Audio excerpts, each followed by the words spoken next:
Focus doing. Last week they had Brady. This week they got Brady. We're literally doing it differently from everybody else. As a matter of fact, moving forward from this point on, I will not make reference to PFF. Ready to get into it? Yeah. All right. We're going team by team. I would be very careful about slinging stones. Am I going to get sued? We got legal on this? I like football season, and all the things that go with it.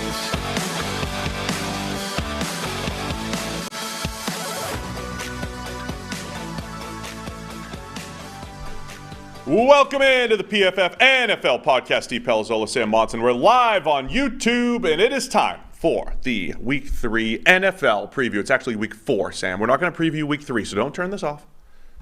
That thing's already live. That thing's already gone. But we're live doing Week 4. Yeah. You got to tweet it out. Take your time to tweet it out, because I'm going to tell the people, if you did not see yesterday's episode, you missed a great one.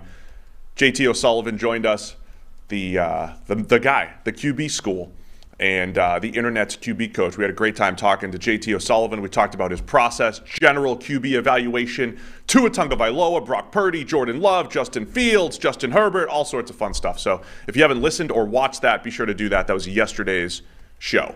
Today, of course, we're going with the full Week 4 NFL preview. Already Week 4. Already Week 4. It's like a quarter of the season almost gone. Yeah. Right, it's a 17-game schedule, though. It's I know. So So it's less. There's no, quarter all-pro teams. So it's a real problem now. This is the 23.5% mark once these games are done. You got to wait until a quarter of the way through Week 5 before you can drop all those. That's right. Those don't come out until the middle of the week. And don't buy start before then, so there's never a point. There's never a point where you can hit it, ever. It's ruined everything. All right, you ready to get into it? Sure. Full slate. When do buys start? I need a break. Buys next week would be like an off week for us, doing a couple fewer games. All right, Thursday night football. Love this one. Detroit Lions at the Green Bay Packers. We get the Lions favored by 1.5 going into Green Bay. A lot of injuries on both sides of the ball here. We'll get into those in a minute, but this is a fun one. Last time we saw them play, that was in Green Bay, right? The last game of the year last year that Detroit won when Green Bay had the playoffs. Yeah, it was in Green Bay. Playoffs were on the line for the Packers, and the Lions made a statement. Yeah. Can they do that again? They did. No, this is a fun game. A lot of injuries, particularly from Green Bay. They're getting some players back, but they're also missing some players as well, particularly on the offensive line. Christian Watson is supposed to be back. Right. The second-year wide receiver, Aaron Jones, is expected to play. And this would be Watson's season debut. He hasn't played yet. The debut for Watson. The injuries include Zach Tom, who's questionable. He's questionable. He's been starting at right tackle. Elton Jenkins is out, guard. David Bakhtiari is out. Devondre Campbell, the linebacker, is out. Jair Alexander, questionable. Doesn't look like he's going to play. A couple others in there as well. So you're missing 3/5 of the best offensive line, or one of the best offensive lines in the NFL, theoretically, potentially. At least 2/5, maybe 3/5. That's not great. Detroit's pass rush came to life last week against the Falcons. It's been very much the Aiden Hutchinson show, and he got a little bit of help last week. It did help having Desmond Ridder there, but they played much better up front. I think I don't want to say the formula. The formula is not just be better up front, but when Detroit does that, obviously it makes their defense much better when they're getting help from Alim McNeil and not just Aiden Hutchinson winning and no one else is creating havoc on the quarterback. Yeah, they really need either a secondary pass rushing threat to emerge consistently opposite or alongside Aiden Hutchinson, or they need to really work at, moving around Aiden Hutchinson to the point where you can't, take him away as easily. Like, they're doing a reasonable job of that, I think, of moving him around, lining him up inside sometimes, but if he's the one guy, if he's your only source of pass rush, you're going to need to do it as much as anybody in the NFL if you don't have that secondary threat. He's currently tied for the league lead in total pressures with 19 through 3 games. Had a 92 pass rushing grade last week. He looks fantastic. Alim McNeil, I think, is a good player. So that's one useful body to have alongside him. I don't know if he's going to be a consistent force as a pass rusher, even at his best. So you really need one of those other guys to just emerge. And to be honest, if Green Bay's without both starting tackles, that's a good time to do it. That's going to be the interesting one because we've had a lot of back and forth with Jordan Love analysis and grades and all that. I think that he definitely had some statistical help early in the year, but in through 3 quarters against the Saints, kind of all over the place. But man, he made some big throws down the stretch, led the 17-point comeback. They beat the Saints 18-17 just 4 days ago.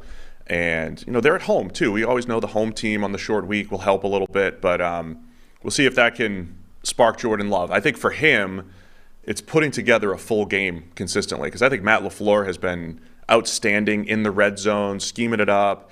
Those young receivers have been really good with Luke Musgrave, Jaden Reed, and second-year Romeo Doubs. Getting Watson back. I think the key with Watson here, keep an eye on when he's in those tight alignments that we've love. When he is there, that's scary. Because you can run that deep crosser, you can run, a little post corner type deal. Like, you have to account for Christian Watson's speed. And the Packers do lean into that and say, hey, we know you have to account for this. We're going to scheme up a few plays for him. And sometimes that does draw the defense and open things up. So I don't know how limited Christian Watson would be, but even if it's just, 20 or 25 routes that he can run, it does open things up because his speed, we saw last year, it needs to be accounted for. Yeah, but that's a classic, hamstring dilemma that we've talked about before, right? It's like, what does Christian Watson bring to the table?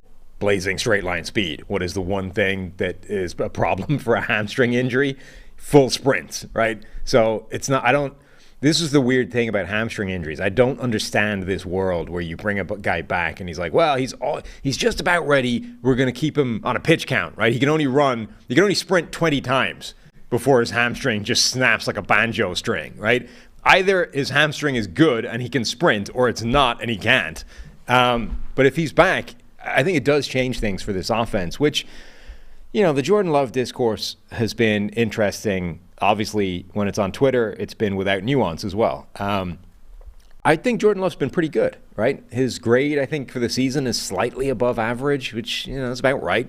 But when you consider he hasn't had Christian Watson yet, when you consider his offensive line has been getting a little bit banged up, even if it's been doing a good job, just the collection, I'm excited for the long-term outlook of this offense, right? Jordan Love has already cleared the first bar, which is, does the thing work with you back there? And it does. Like, he looks reasonably good. He understands most of the time where to go with the ball. I think his accuracy is going to skew towards being a little bit scattershot. He's put the ball in risky situations sometimes this season. He's just missed some throws sometimes this season. I suspect, given his college career and given what we've seen so far, he's going to be on that side of the spectrum, more inaccurate than accurate. But he's capable of making big plays and making good decisions. And this offense is so crazy young that if they benefit with the time together and gel, it could be much better at the end of the season than at the start. I'm not sure how much it matters, but one interesting note, Jared Goff, number 4 PFF passing grade so far this year, through 3 weeks. The caveat with all of these small sample sizes, and literally if you take any 3-week sample throughout the season, you'll get weird rankings. But Goff is number 4 right now, but also dating back to last year, week 13, he's had one game grade under 70. One great game grade under 75, actually. So he's been extremely consistent for Jared Goff, right? A guy that, has had some ups and downs. He's actually, I don't know if the stats are as good as last year, but he's playing pretty well this year, maybe even better than the stats would show for Goff so far. So did he just turn a corner for the Lions late last year and it started to match the on-field production? So Goff's been playing pretty well, even though he does also play much better at home overall. So something to keep an eye on. Goff's looked good. This is as good, I think, as Jared Goff has looked. This game is like nothing but injury news. So we talked about the Packers players, another Green Bay player that could not play in the game, might miss the game, Jair Alexander, their number 1 corner. That's a pretty big thing. However, Tom Palazzolo has come out with a clarification to an earlier tweet that I missed, but David Montgomery will be playing. Taylor Decker will be playing. So that's they were both supposed to be out. Yeah, well, not anymore. Correction, he says. Because they were talking, Panay Sewell was going to move back to left tackle and the whole thing. And they were going to have to be paying essentially a third-string tackle against Rashawn Gary, which is not great, Bob. So Taylor Decker will be playing, as will David Montgomery, and Emmanuel Mosley will not be playing. All right. Yeah, Mosley's not playing. So everything was the opposite. He had to ask backwards. Okay, so everything was wrong. Yeah. Got it. That's good to know. So Detroit's less banged up overall than Green Bay. Sure. So Lions by 1.5 on the road here. Short week, Thursday night. I mean, Detroit. My heart wants to say Green Bay here. Really? Yeah. I don't know. Detroit. Against adversity and the whole deal. Against adversity. Yeah. Detroit were the favorites coming into this season for the division. I think through 3 weeks, they've shown that they should still be the favorites, but Green Bay will be their closest challenger. Chicago is a dumpster fire right now, and the Vikings don't have any defense, even with blitzing 1,000,000% of the time. So I think the Packers have pleasantly surprised, but I don't know if they're strong enough with all these injuries to beat Detroit. I think you're right. I think what's sticking in my head is Detroit. I really hated their Week 2 performance against Seattle. Yeah. I really was disappointed with them overall, especially defensively. The first half against Kansas City defensively, they struggled, but it's like other than that, they've been really good. Yeah. So okay, I'll go Detroit here. Same. To win and cover the 1.5. I noticed that you don't bring up the last week's record when mine is good. Okay.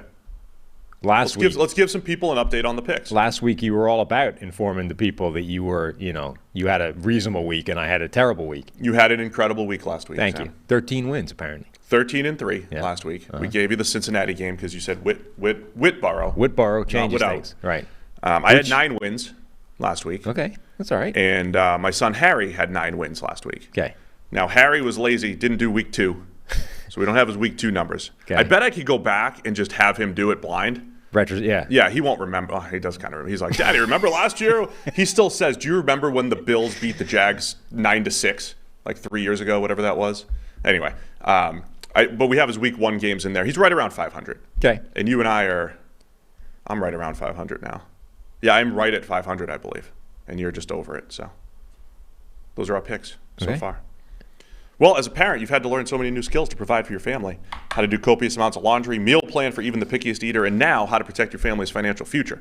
Well, Fabric by Gerber Life provides an easy one-stop shop for your family's financial needs, offering high-quality term life insurance policies, plus other financial solutions in one easy online hub.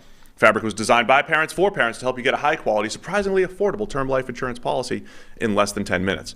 Fabric has flexible policies that fit your family and your budget with quality policies like $1 million in coverage for less than $1 a day. Get your personalized quote in just minutes and then apply when it's convenient for you. It's all online and on your schedule. You can go from start to covered in less than 10 minutes. Join the thousands of parents who trust Fabric to protect their family. Apply today in just minutes at meetfabric.com/PFFNFL. That's meetfabric.com/PFFNFL. MEET fabric.com/PFFNFL. Policies issued by Western Southern Life Insurance Company, not available in certain states. Prices subject to underwriting and health questions. All right, man, let's get to. So we're going to go Discord game of the week here. Okay. That's the Los Angeles Rams at the Indianapolis Colts. Yep. Closest game in the Discord channel in terms of votes. And frankly, there weren't that many contenders this week. Did the Rams stay in town? I wonder. I don't know. It's an hour and a half from Indianapolis. Let's find out. I doubt it. Find out if they stay Did you guys stay in town? Colts are favored by 1. Is that the line you're seeing right now? Yeah, so the line disappeared for a while. I don't know if there was Anthony Richardson news, but it got taken down briefly, and the line that I can find currently is Colts by 1. In town. Uh-huh. Because there was a team, I think when the Niners came to town years ago, a few years back when Kwesi was with the Niners, they went to Cleveland and Cincinnati back-to-back weeks or something. Yeah. And they stayed in the area. So Kwesi came by and hung out at the office for a day. Yeah. Because they were in town. Indy and Cincinnati is about as convenient as it gets in terms of like two close proximity, destinations week to week. Yeah. Even like Cincinnati, it's like a 4-hour schlep. That's not, Now, what I'm really screwing over here is our social media team. We've been cutting up all these game previews as individual previews. So I'm going to reset right now. Oh, good. All right, for the team, right? So the Rams at the Colts. Colts are favored by 1. It's the Discord game of the week. Be sure to join the PFF NFL podcast Discord. Link in the description of the show. Link in the description. What are you looking for in this one, Sam? Rams coming off a tough loss on Monday Night Football. So we believe Anthony Richardson is going to be back after his concussion held out last week. This is where you do the two pieces of analysis. You do with and without. Yeah. And you say if Anthony Richardson plays, here's what we're looking for. If he doesn't play, okay, I mean, obviously they're running two different offenses. One with Anthony Richardson back there, which is a run-heavy thing. Now, do you change that offense given that it just got him concussed? Yeah, I mean, I had to answer a question on radio earlier today about Bryce Young and Anthony Richardson both being hurt, and for different reasons, obviously. But you've been watching Bryce Young because of his size. Mm-hmm. Will he get hurt? He had an ankle. But anytime you have a quarterback that you think is going to run 10 or 12, 15 times a game, it's like, okay, you just got concussed in game 2 of your career. You know, how do you want to change that game plan? I don't think they're going to.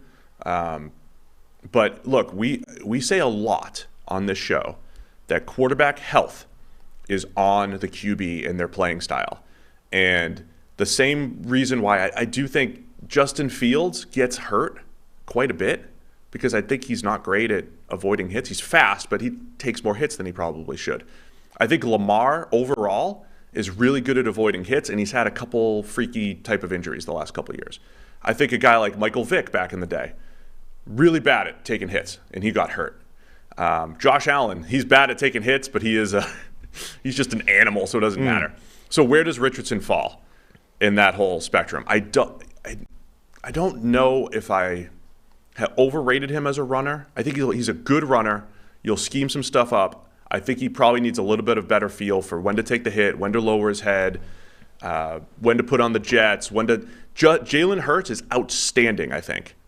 Slide when he needs to, don't take the hit. I think Richardson needs to learn from that just a little bit. It's also because it's a concussion, right? It's such a weird, I think we're still very bad at understanding, the impacts of a concussion. Like, it was one of those weird head slamming off the turf, falling backwards type of hits. Like, he came in, it was the second touchdown, in the corner of the end zone, gets in there and takes a shot from a defender trying to come over and stop it, like just as he crossed the line. And it was, blasted sideways and backwards. And then as he went over backwards, his head cracked the turf. And that's the Tua had one of those last year, right? That was one of his concussions. But it's not like he's, banged up a shoulder through throwing himself into contact in these power runs or whatever. It's like you probably could have avoided that hit if there's no real reason you need to take that shot. But we don't know what kind of effect that'll have. So I think they probably do try and dial back a little bit how much they're going to ask him to run in this game. And then the other thing is, I think we saw last week that right now Minshew makes that offense better. Like, there's no benefit to playing him because you need Richardson to gain experience. I don't know about that, though. I think he does. He didn't play well at all. I mean, they didn't score well. They didn't. That wasn't a good offensive performance by the Colts. They kicked 4 50-yard field goals, in case you forgot, Matt Gay. Yeah. I still think that's a better offense when Minshew's in there than when Richardson is. It's a very different offense, but I think it's better. It is different, but it's just like when we were at camp, eye test. When we were at camp, it did look different with Minshew. Balls out quicker, more accurate, more on time. Have you become one of the in-person people? Yeah, I'm an in-person guy. Okay. Yeah. I'm just trying to add a little color for the people here, right? Because we got to see it close up, and I want to remind people that we were there at camp on August 1st this year, and whatever I saw that day, I will project that forward for the rest of the season for this Indianapolis Colts team.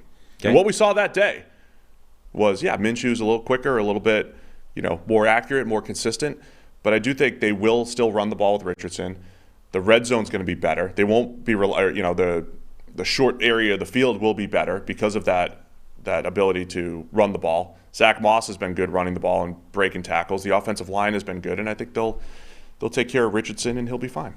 And he was looking pretty good in that Texans game before getting hurt. And then the big variable here is, can that Rams offensive line avoid a repeat of last week, because it got wrecked? I was going to say Colts defensive line. So the Colts have the number 4 pass rushing grade when they don't blitz. They rarely blitz as it is. So the Colts have been very good up front. It's like years of Chris Ballard, the general manager, saying, hey, we're going to build in the trenches. Again, 3 games in, but you're starting to feel it with Kwity Paye and DeForest Buckner and those dudes up front.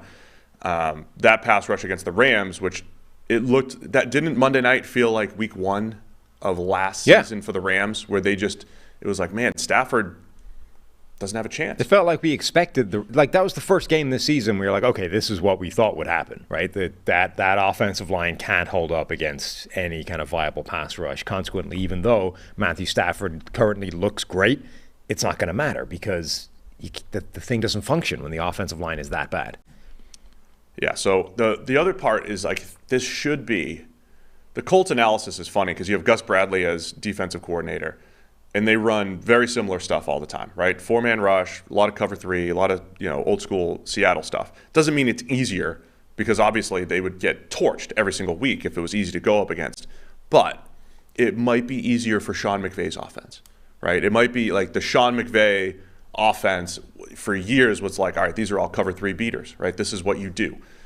So it might be a good matchup for McVay. The other thing here that I love, this is the time you get to see Quentin. Again, the injury reports are like tough to deal with sometimes, but is this one of the Aaron Donald, Quentin Nelson matchups we get to see? I know Quentin Nelson has not been, as he's, what are we at here? Questionable. I'm hoping we get it. He's questionable with a toe injury. Quentin Nelson he's kind of slowed on that Hall of Fame trajectory that seemed so obvious after 2 years. And they played a few years ago. But anytime you get that matchup, I'm always excited. Yeah, pass blocking for him has at least bounced back this season so far. He's only allowed 2 pressures in 3 games, so that part is back on track. Run blocking is still a work in progress, but the last 2 seasons, his performance absolutely nosedived relative to the first 3 years in the league, where, remember, the first 3 years he was the most valuable offensive lineman by PFF WAR. Not guard, lineman. So more valuable than any of the tackles. We had this debate when he was coming out. Do you play Quentin Nelson at left tackle? He's so good. Yeah. Do you put him at the more valuable position? Well, he was so valuable at guard that he was worth more than anybody playing left tackle. So it was working perfectly for the Colts. And then he got hurt, and then his performance just completely fell away. This year, as I say, he's at least bounced back in terms of pass blocking. And the run blocking is probably less of an issue if Anthony Richardson is playing because schematically he's getting some help. All right, man. We got the Colts by 1. Where are you going to lean in this game here? I mean, I'm a prisoner of the moment, and the moment was seeing that offensive line by the Rams just absolutely set on fire by Trey Hendrickson and the Bengals defense. The Colts, I mean, maybe they don't have a Trey Hendrickson, but they have more than enough, I think, to cause problems for that offensive line. And unless the Rams figured that out on a short week, I feel like the Colts win this. Oh, man. You're taking the Colts. I'm going to go Rams. I feel like the Colts have played better than I expected in the secondary, but I think they'll do just enough to get Puka Nacua, Tutu Atwell involved and moving the ball. So give me the Rams as 1-point underdogs here. All right, game of the week time. Miami Dolphins. We just had the game of the week. That was the Discord game of the week. This is the... Don't be dissing the Discord. They gave... That's the game of the week. Okay. Officially. This is just some other game that's taking place. You hurt my official reset for the YouTube cut. Mm-hmm. I have to do it again. Yeah. One of the biggest games of the week. Maybe the biggest game of the week. It's the Miami Dolphins at the Buffalo Bills. Dolphins favored by 2.5. Now we're in Buffalo. What? No. Bills favored by 2.5. Yes. Bills favored by 2.5. Mm-hmm. I apologize. That's a big thing. The team that just scored 70 is a 2.5-point underdog here. Correct. In Buffalo. I made a statement off air that as I think about it, I truly believe. They should have a rule that when these teams play, the September matchup is always in Miami, and they should always play in December. I like Buffalo. That. It should be like Thanksgiving, The Lions or whatever are always playing on Thanksgiving. Well, that should be part of the schedule to build in. Bills have to deal with September heat. Now that the Dolphins have to deal with weather. With the winter, with Buffalo snow. We've progressed from the days where Burt Bell had to do the schedule all by himself on his dining room table and make it work, Now there's computers and stuff. You can throw in these variables and it will still function. So one of the variables now needs to be Miami-Buffalo. 1 in September in Miami, 1 in December in Buffalo. Let's make it work. I like that. It's the best idea you've had in a long time. I have a lot of ideas, not a lot of good ones, though, according to you. So I'm glad we at least have that going. So we get the Dolphins with this otherworldly offense. And boy, it's just so easy right now to insult Dolphins fans. I'm not even trying. Right? It is just... What'd you do? What'd you say? So, the charts are out there with like EPA per play and PFF grade, right? And those are fun charts because EPA per play, as I always say, is a team-based stat, right? It depends on your receivers. It depends on your play caller. It depends on luck. It depends on the opposing defense. PFF grade, though, is real and awesome, and it really best describes quarterback play, right? So you have some guys that are, getting luck. And I pointed out the guys getting some good luck and some bad luck. And they said, where's Tua? Because he's like right on the line. Best PFF grade in a different stratosphere with EPA per play. So I said Tua's playing well, and he has a scheme and supporting cast that is out of this world. And that was insulting to Tua and Tua fans. I said he's playing well. He is the best graded quarterback in the NFL. He's the highest graded quarterback in the NFL. Yeah. He's playing the best, I believe. I don't think he's the best quarterback of all time or having the best quarterback season of all time, but his stats would indicate that because, again, I think the scheme and the Tyreek Hill and the playmakers and everything are putting this into 70-point territory. That's why it's there. Now, again, I don't think I'm insulting Tua. No. We talked a lot yesterday with JT O'Sullivan about it. I love the match of Tua with this Dolphins offense. I don't think you just plug anybody in and it's great. When you look at what Mike McDaniel's doing with all of the speed and the motion and everything, you need a quick trigger man to do that. And so the reason why I say it's like the Dolphins offense, it's like watching it on double speed, is because Tua's the one doing it, right? When he came out of Alabama, that was the thing. He's like boom, boom, boom, making quick decisions. Every now and again, like JT said, throw a duck down the field. You'll have a little, rough turnover-worthy play in there. But for the most part, he is working quickly and efficiently, throwing with anticipation, getting the ball in space. And the Dolphins are awesome to watch right now. And Tua is running the show. Yeah. I feel like you're doing the thing you always criticize me for doing. Absolutely doing it. Yes. Reading into 3 replies on Twitter and believe that's the zeitgeist. I am absolutely doing that. I apologize. Because I think it's fairly obvious to anybody looking at this in a rational way that Tua is playing well and benefiting from what is currently an absolutely unstoppable scheme. And there's various numbers that will show you that pretty easily. Tua has the fastest average time to throw in the NFL still through 3 weeks, right?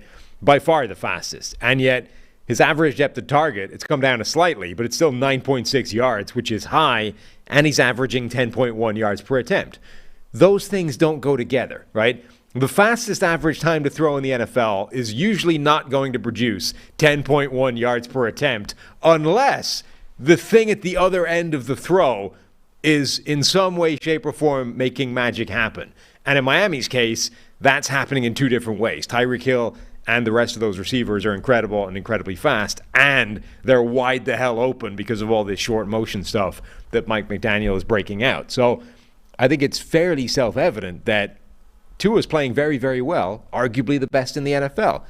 And that's being turbocharged by what's happening schematically and with the receivers, et cetera, which produced 70 points last week. Now, when you're 3 weeks in, there's all sorts of, conflating variables here. Sure. The Dolphins they crushed the Chargers. They played 2 bad defenses and 1 good one. Now, are those defenses bad because they played the Dolphins or whatever? But they played the Chargers and the Broncos and crushed them. They had a lot of success against New England, but certainly not as much success as they had against the 2 AFC West teams. So Buffalo's defense right now, I think it's gotten lost in the mix. Buffalo is a couple Josh Allen YOLO balls and a walk-off punt return from being 3-0, right? The Bills should be 3-0 as long as Josh Allen didn't play like an idiot on Monday Night Football. I mean, that's the truth of it. So Buffalo's defense, I keep forgetting, I tweeted all these things out, but what have they given up? 26 points on that side of the ball? They've barely given anything up on that side of the ball. Now, at the same time, they played Zach Wilson. They played the Raiders and Garoppolo on the at home, and they played Sam Howell in Washington. So again, how much is that affecting things? But Buffalo's defense is playing really, really well. Probably the best they've played in years. Sean McDermott's calling the play, so I love this matchup. Right, both teams are going to get tested for real for the first time here. Yeah, no, I think that's very true. Buffalo, it doesn't necessarily look as great with the schedule, but I think they've shown already that they are still one of the best teams in the NFL. So this is a real test for this Miami team. And even we talked about 2 bad defenses, 1 good one. That's reflected in basically all the numbers for Tua in particular. Look at just his stat performances in those 2 games versus the one. 10.4 yards per attempt against the Chargers, 11.9 against Denver, and 8.3 against New England, which is still really high, by the way, 8.3, but 2 yards lower than the other 2. 1 touchdown, 1 interception against New England versus 3-1, 4-0 against in the other 2 games, passer rating, et cetera. So I suspect the offense still cooks, even against a much better defense, but it's not going to put up 70, which again is a fairly self-evident point to be making. So I think we're in this world where, and we saw this a bit last year as well, the first 6-7 weeks of the season, this offense is kind of going to be unstoppable. Like, you might slow it down, you might, make some inroads here or there, or maybe you get lucky with a turnover or two that stops the bleeding for a period, but you're not stopping this in the first third of the season. Stopping it is going to come maybe in the third of the season, and then the middle third is going to be like teams exploring how to actually attack it. But Buffalo's defense is as good as anything they face, maybe better. It's not going to stop it. Like, Miami is still going to have success with that offense. So remember on the review show, I said Buffalo sacked Sam Howell 9 times, and it wasn't because their pass rush was out of this world or because the Commanders' offensive line was terrible. It was often because the Bills took away the first read for Sam Howell, and oh, by the way, Sam Howell's going to hold the ball forever. Well, simply. It's not as simple as that always. There's push and pull here. Coverage sacks influence this, but just by the numbers of who it was charged to, Sam Howell sacked Sam Howell 4 times. Right. Yeah. I mean, out of the 9, right? Yes. I mean, it was like running into them and leaving clean pockets and that whole deal. Right. Tua is not going to do that with Miami. But what Buffalo can do is, and I'm curious of how much man coverage they're going to try to play. And again, you can't oversimplify that because they're putting Tyreek Hill at tight end and motioning him out, and like, you can't just man up and play press coverage. It's not that simple. But when Buffalo plays man coverage, they take away the first read, and that allows the pass rush to get home. It's going to be much harder to do that against Miami, but I do believe they can make Tua get to a second read far more often than Denver did. I know that. And it doesn't mean that's like a death knell for Miami. Tua's had some incredible throws. Working through progressions, getting to his next read, again, throw into space. But to me, that's the battle. Can Buffalo, can Tre'Davious White, Christian Benton, can they at least slow down some of those receivers? The other element to this, too, is Miami can also run the ball really, really well, as we saw last week. And they've got that speed. And Buffalo's run defense has been better the last couple of years, but still could be susceptible to the big play. You block it up, there's some big plays in there. Absolutely. So I'm excited by this game. I do think that Miami's offense is going to have success. I feel like it's probably not going to be who knows? The variable on the other side is always, we now know that Josh Allen is spinning a roulette wheel every week, right? And when that roulette wheel comes up double zeros, you get that Jets game. That's like, you never know when that's happening. Could be anytime he spins the wheel, but it probably won't be, right? That's the point I'm making. Like the roulette wheel, it's like, what, 1 in 39 chance? The chance for Josh Allen is probably bigger than that, but it's still pretty unlikely. Every time he spins it, most of the time you're going to get good Josh Allen. But any time, it could be bad. If it's good Josh Allen, I think this is going to be an absolute fireworks game. Yeah, when they played in Miami last year, it was week 3. Allen ends up kind of hurting his elbow, and he was like, not to put everything on Josh Allen, but he had some opportunities to win that game for Buffalo, and he didn't take them. Right, he missed open throws in the end zone. He was bad in week 3 last year. 4 or 5 turnover-worthy plays, and that was like a big upset at the time. Right, I mean, we didn't know what Miami was. Now Miami is starting off similar as they did to what they did last year. And they're getting more respect, and Buffalo's shown some weaknesses because, again, they lost on Monday Night Football. So I love it. It's a great back-and-forth matchup. To me, it does come down to I think Buffalo has the firepower to hang with the Dolphins, right? Even though they don't have the gaudy numbers, the same gaudy numbers that Miami has, they've got the firepower to hang, right? Miami hasn't had to face the Jets' defense yet. They did have to face New England. They didn't have to face the Jets' defense like Buffalo did, though. So I don't know. I think it's going to be a close one. It's going to be a good one. And to me, it comes down to Tua when everything's not perfect for him. Is he going to stay on point? Will he avoid the mistakes? Will Allen avoid some of those mistakes as well? So the heavyweight battle here in week 4. The one other thing I would say about the Miami offense, Buffalo defense matchup, we talked with JT O'Sullivan, QB School, yesterday. Miami's plan was just, I love speed. I think speed's great. Let's get all the fastest guys we can find, right? Buffalo's defense is not fast, comparatively speaking. Their secondary is stuffed full of guys that run 4.5. The fastest player they have, I think, in the secondary is Kyer Elam, who they bench. They don't play. Like, he's jumped on the depth chart by Christian Benford, who's a 4.5 guy, right? Like, their fastest linebacker was Tremaine Edmonds, who left in the offseason. Like, this is not the fastest defense in the world. Now, it's still a very good defense. They're schematically smart. They funnel offensive players to the right areas, and they offset the speed thing by alignment and by scheme and things. But this is an offense right now that is stressing defenses and stressing alignments and stressing assignments and role responsibilities. Sooner or later, there's going to be a matchup where Tyreek Hill is running against a guy that runs 4.5, and I don't know that you can stop that becoming a problem. Yeah, and in last year when they played in the snow in December, as they should, yes, in Buffalo, Miami hung tough, right? I think last year, we all agree that Buffalo had a better team, but Miami beat them in Miami, hung tough in December in Buffalo when Tua wasn't necessarily at his best.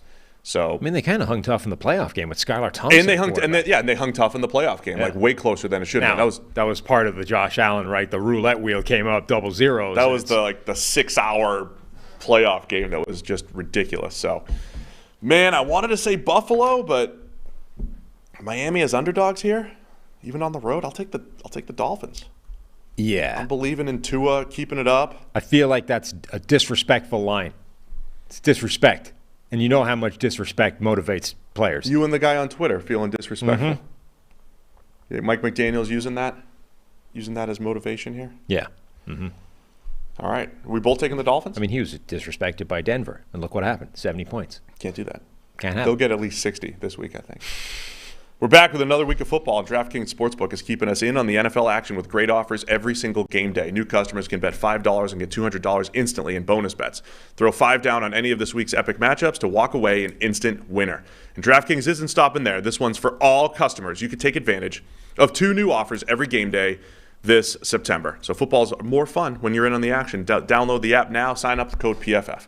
New customers can bet just $5 to get $200 instantly in bonus bets. Only on DraftKings Sportsbook, an official sports betting partner of the NFL, with your code PFF. The crown is yours. Gambling problem? Call 1-800-GAMBLER or visit www.1800gambler.net.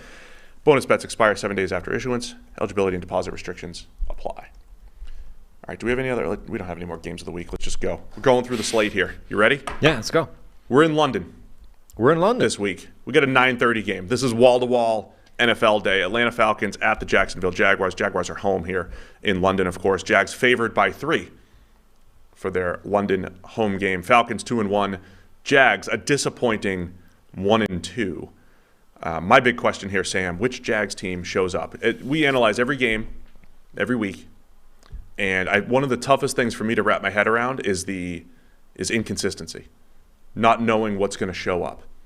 How do the Jags 1 week hold the Chiefs to 17 points and then not taking anything away from the Texans or C.J. Stroud, but they get waxed for over 30 against the Texans last week? I know there was a kick return for a touchdown in there as well.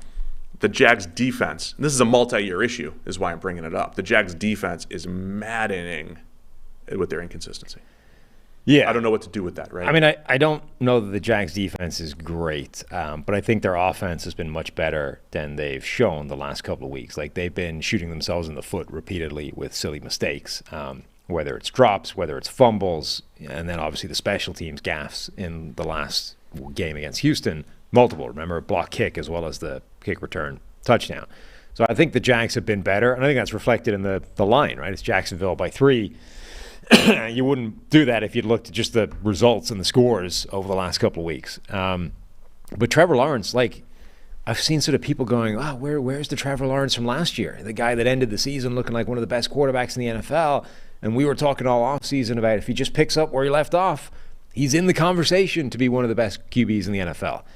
I think he is. I think from 3 weeks, what is he? He's the second or third highest graded quarterback in the NFL. It's Tua, Patrick Mahomes, Trevor Lawrence. That's 1, 2, 3. I tweeted some stats out there, and I've had the great Jaquez Green, former Gator, called me. He was like, "Are you a Trevor Lawrence apologist?" I was like, "No, I'm just watching the games." The stat was Trevor Lawrence has had 3 big-time throws that have fallen incomplete, drops or receiver error, whatever it might be. And that's most in the league, right? 3 different plays. And so I painted this picture of, if those 3, we're doing what ifs again here at PFF. if those 3 plays are caught, his passer rating ranking goes from like 24th to 13th or whatever it is. That is a massive move. That is a massive change of perception. Not that passer rating is the stat that you want to use. I'm just saying this is how your perception changes based off 3 things out of Trevor Lawrence's control. Yeah. Can Calvin Ridley catch the touchdown? Can Christian Kirk not fall over and catch his pass? Can Zay Jones just keep his feet in when the ball was inbounds in the end zone against Kansas City? I believe it was Zay Jones. Just 3 passes. I mean, that happened 4 times in that game. And it also happened other times that are not. So he has 7 positively graded throws that have fallen incomplete. That's far more than anyone else in the league. He leads the league in incompletions that have been receiver fault, receiver Yes. error, whether it's drops, whether it's not getting your feet down, whatever, like the collection of things the receiver can do to screw up a play and make it fall incomplete. That doesn't mean Lawrence is perfect, but this is what happens in 3-week samples. The narrative stuff on Lawrence should be he's playing well, receivers are letting him down. That's also, these 2 things can exist. Did the Jags give him a good group of receivers this offseason? Yeah, I think so. Yeah. I love Calvin Ridley. I think he's going to be good. Is Calvin Ridley also letting Lawrence down by dropping the ball so far? Yeah, he is. Dropped 2 first downs, 1 touchdown last week. So both things can be true. So through that lens, I think the Jags are going to be okay offensively. And I'm with you. I'm worried about their defense that has the number 29 pass rush grade. And we said that coming into the season. It's Josh Allen with no help. Yep. And that's a concern because Josh Allen's also inconsistent. He has some games where he doesn't show up either. And if he doesn't show up, this Jags defense is not good. And that's way too much pressure on one player who's good, not great. And that's a concern for me in Jacksonville. Yeah, Josh Allen, I feel like, is a good, not great player and pass rusher. And kind of like the thing we talk about where having an average offensive lineman or an offensive tackle is a good thing generally, but when those guys run up against Myles Garrett, TJ Watt, whoever it is, Micah Parsons, they lose, and they lose bad, and it's going to be ugly, right? Now, that's becoming potentially a bigger problem than it used to be because all of a sudden there's a ton of those guys in the NFL, and so the chances are you're going to have to face 2 or 3 of them over the course of a season. So now being average and losing in those occasions is a bigger problem than it used to be. But I think the opposite is true as well. When you have a good but not great pass rusher, when they run up against a good, maybe great offensive tackle, they lose. And when they lose, they do nothing in the game. And when they do nothing in the game, now you've got a problem if he was your primary source of pass rush. I think that's what you see a lot from Josh Allen, is that when he runs up against a player that's just as good as he is, it neutralizes what he can do. And you don't get that impact, and there's no one else in that defensive line that generates pressure on any kind of consistent basis. And then that makes everything worse, right? Now you get the Browns defense from a year ago where not only are you not getting the pass rush up front, but you're not getting the secondary help because they're covering forever, and everything just sort of falls apart. On the other side, Falcons, can't believe I'm going to say it, but they got to run the ball. Got to get the running back involved. Got to get Bijan back on track. He got shut down last week against Detroit, and the offense kind of sputtered. So get your playmakers involved here and start with Bijan. Desmond Ridder leads the league in turnover-worthy plays through the first 3 weeks, despite being 24th, I think, in attempts. Yeah, and all but 2 of them are passes, not fumbles. Yeah, that's why I said the Falcons are going to be a difficult one every week because I think if you put a different quarterback in there, we'll see what happens with Ridder, but I think if you put a different quarterback. Heineke season? If you put a different quarterback in there, you're getting more out of Drake London and Kyle Pitts and some of their Mac Hollins is their leading receiver, which is fine. I'm a Mac Hollins fan here, but he should be the 3, right? Yeah. And he's an okay 3. He's proven the last couple of years, dude can make some plays, but not more than Drake London or Kyle Pitts, I don't think. No. I know Pitts looks like he's hobbling a little bit coming off of his injury, but get Bijan involved. I like the Jags to bounce back, though. I'm going to predict the Jags to bounce back. They're favored by 3. I think they'll cover the 3 here. There's always this conversation that takes place around this offense and around the utilization of their playmakers and stuff. Who's right? they? The Atlanta Falcons. Falcons, yes. And it's like, this team is misusing Kyle Pitts and they're misusing Drake London and yada, yada, yada, right? And this always gets back to Arthur Smith. They ask him about it. It's like, what the hell? And his line is always kind of like, we're not interested in stats. We're interested in winning games and, all that kind of stuff. And it's like, it would be less of a problem, I think, if, the numbers weren't great, but they were at least using the right players the most. The problem is always, it's not that Kyle Pitts is not getting, 15 targets a game. It's that he's being out-targeted by Jonnu Smith, right? It's not that Drake London is not putting up 150 every game and rivaling Justin Jefferson. It's that Mac Hollins is the team's leading receiver. Like, these are the problems. It's not that you're just underusing these guys. It's that you're actively pushing the ball in the direction of worse players.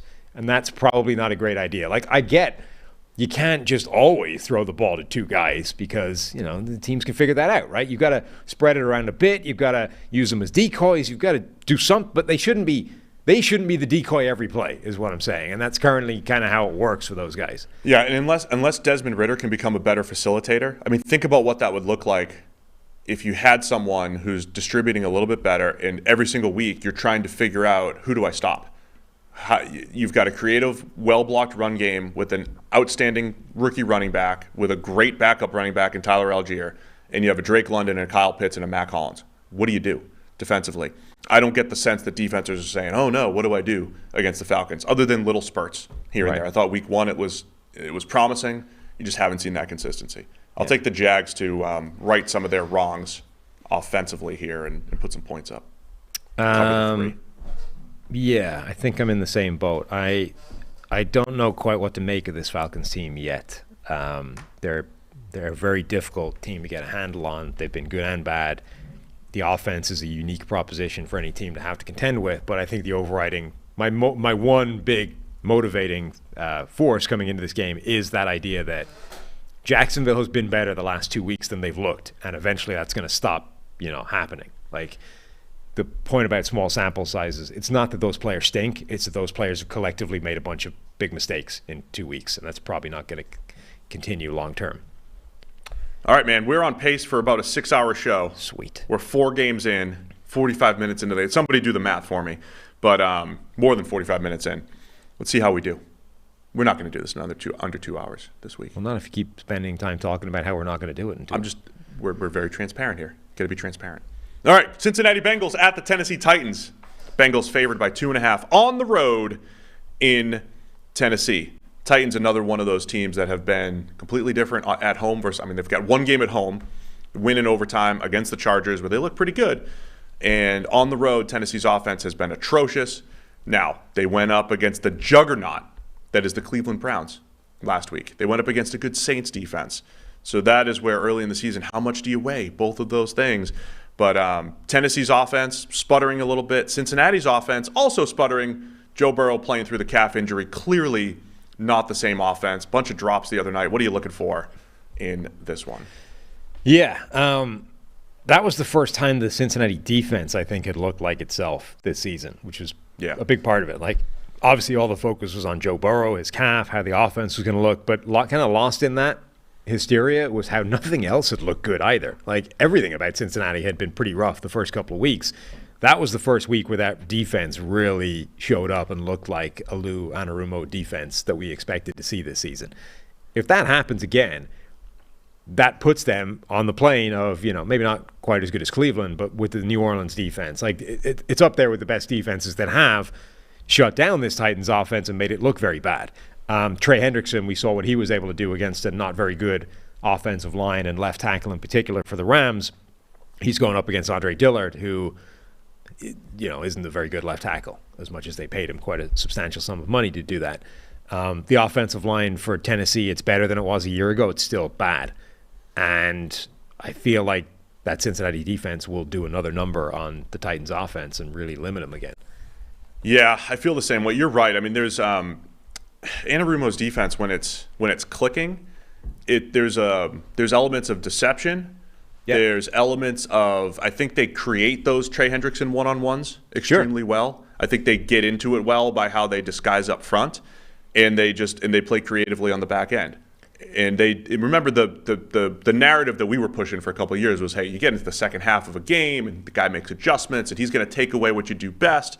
It did feel like that the other night. Did you hear Sean McVay's comments talking about, I forget what specifically he was talking about, but he was basically sort of saying, the reason we did this over and over and over again was because we were getting the looks that said that play should work, and we kept going to her, and then it didn't. And it's like, yeah, but did it occur to you that you were getting those looks because they were showing you those looks and then not, actually attacking the thing? They were baiting you into doing the thing that they wanted you to do because they knew that they could shut that down and dominate it. It sort of felt a little bit like that Super Bowl, where the Patriots just gave him the look that they wanted him to see every play, and because they knew that they had the answer to that. Right. I wonder if McVay is still very susceptible to that, of like just doing the thing that you get the look for and then not ever really figuring out that the team wants you to do that. Maybe you need to zig when they want you to zag, I didn't hear that comment, but that is an interesting one, and it sounds like something Lou Anarumo would be really good at, is that disguise up front. I'm interested in actually seeing Tennessee's run game here. DJ Reader, when he's at his best, as good as it gets as far as, run-stopping nose tackle. I believe last year they did a nice job against Tennessee's run game, if I'm remembering correctly. I'm with you as far as, I think Cincinnati's defense is going to start to find their stride here, continue to find their stride. They'll have this advantage against Tennessee's offensive line. My question is that Cincinnati offense, what do we see from them? It was, they dropped back more. Was it the second most dropbacks in Burrow's career in the game where they were trying to protect him? Yeah. And is that them just... With Aaron Donald on the other side. With Aaron Donald on the other side. Is that them, zigging when, is that just doing the opposite of what the Rams would expect? Or is that actually the game plan? They're like, hey, we can't just do what we did a couple of years ago and run the ball 25 times with Joe Mixon. We're going to pass to set up the run. We're going to go quick-hitting pass game, and that's our strategy. It does feel like this offense is just treading water until Burrow's more confident throwing the ball down the field. So I'm interested to see if it's like spread it out. Yeah. Quick hitting pass game, which is not great for this team. With Jamar Chase can do it all, but you don't want to be Jamar Chase, 15 targets at 3 yards average depth of target. That's fine. He played. They got him involved the other night, but you still want those big plays at some point. So I want to see if they're just treading water with quick hitting pass game again, which I think can work. But it won't be as explosive as it can be until maybe week 7 or 8 when they, hopefully have a healthy Burrow. Yeah, I feel like that was the plan. His average time to throw was extremely fast. Obviously, Jamar Chase got 15 targets. I think the plan was to try and just get the ball out of his hands quickly and therefore limit how much they're going to ask him to move around on that calf. And it worked. The problem I think Burrow has is, number one, the calf thing isn't going to go away. This is something he's going to be dealing with. Number two, he already didn't have a cannon, and the calf takes velocity off his arm. There were a few plays in that game where you're like, ooh, that looked like late career Drew Brees, where it just died. I'm firing it out to the flat, and it just sinks. You're like, he just doesn't have the arm anymore. That's what that looked like a few times. He still had some zip on it, or still had some distance on it as well, but there were definitely a few plays in there where you're like, wow, that didn't look great from an arm strength perspective. If Josh Allen gets a calf injury, the dude has more than enough velocity to A, be able to lose a few miles per hour, and B, make up for it from the hips up. Burrow doesn't. So when he's losing a few MPH, it makes a difference. I don't know if that's something the Tennessee defense can take advantage of, but I think it's a long-lasting weakness to this Bengals offense for a while. It's not something that was just there Monday and then next week it's gone. That's going to be who he is, I think, for a while. On the other side, I'm curious to see if, lazy analysis, if Tennessee's just better at home. They stayed within their game flow a little bit better against the Chargers with, running Derrick Henry and, Tajay Spears, I think, could still be good.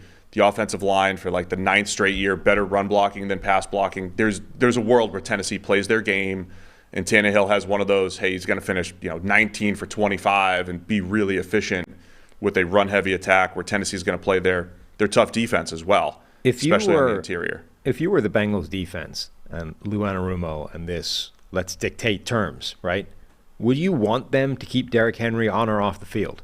Because right now it's kind of an either-or proposition. You can dictate the plays that Derrick Henry is going to be on the field by how you line up on defense effectively. I'd probably want them running Derrick Henry into 7- and 8-man boxes and trust Reader. You could run a 7-man box because of Reader up front. So until Derrick Henry shows me he's got the juice, and again, there's been other seasons where he's been sleepwalking through weeks 1 through 5, and then boom, usually he faces the Texans and goes off, right? Yeah, that could still happen, but I would make him prove it. But the big difference this year is he's not playing. Like the one thing that Derrick Henry has always done is play like all of the snaps, right, or almost all the time. And yeah, he's had like unproductive stretches, but the hope. I remember those the cliches for running backs. You know, they get stronger the more you give them the ball. They get the harder to bring down the fourth quarter and all that kind of crap, right? And a lot of the time it's not true. And Derrick Henry, it always has been. The more you give him the ball, the longer he carries it, the further into the game you get. All these things increase Derrick Henry's production, or at least don't see a drop-off the way they do with some other backs. You can't. I mean, that doesn't work if he's only having 17 snaps in the game. That's not even enough snaps for him to do that, for him to like get the benefit of the tire and everything, right? If he's only playing 17 snaps and carrying the ball 11 times, you basically can't get Derrick Henry, the real version. Yeah, we'll see how it looks, man. I think I'm a little Tennessee as a home underdog, I think is attractive, but I'll take the Bengals to cover the 2.5. I think they should continue to get better, much like they did last year. I feel a little better about them doing that now after seeing it. Yeah, I'm also taking the Bengals, but I agree that anytime you're overlooking or writing off a Titans team, it's dangerous because, you know, Mike Vrabel, everything they're capable of doing when they show up, it's always risky. All right, man. It's another one of the awesome games this weekend in this 1 o'clock. The 1 o'clock window has got some stuff going on. Baltimore Ravens at the Cleveland Browns, a couple 2-1 teams in the North. We're again with this ridiculous 3, 4, or 4:25 p.m. games. And 9 at 1 o'clock.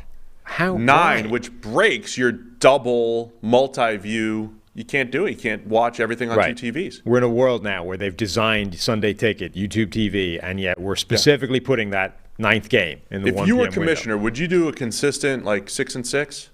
I don't know if I would evenly split it, because they do that like week 18. It's like no, we're doing half at 1, half at 4. I don't know that I would evenly split it, but I would definitely there would never be fewer than 4 games in the 4 p.m. block, because why would there be? Yeah, I think would never be more than 8. 4 in the 4 o'clock window is good. Yeah, I do love that the witching hour deal, like 3:45 on a Sunday afternoon. There's like 6 fourth quarter comebacks happening. I do love that. You know.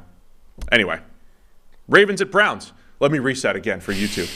We got the Baltimore Ravens at the Cleveland Browns. What a matchup here. Browns favored by 3. I'm doing it for our social media people here, Sam. You're just a man of the people. I am. A man of our people. Chris suggested it too, you know. He did. I listen to the boss. Yeah.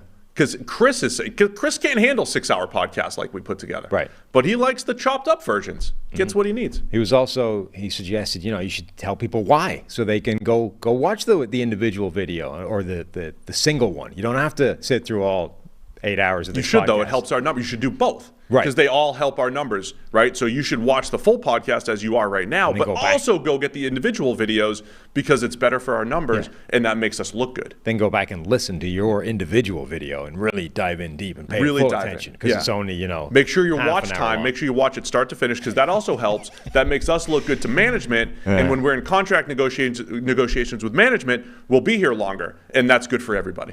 Good for everybody. Yeah. Full transparency. All right, Ravens at Browns. What are you looking at? I get a reset again? Oh, God. Browns defense, really quick. Yeah, looks Number phenomenal. 1, so I get 2 numbers here.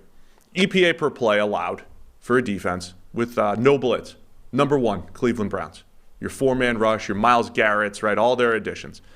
But when they blitz, they fall to number 2 in EPA per play allowed. The Browns defense, there's a lot of numbers showing how good they are so far, and no matter which way you slice it, the Browns defense is legit through 3 weeks. You want the best stat for the Browns defense? I do. The Browns offense has contributed to more points for the opposition than the Browns defense has.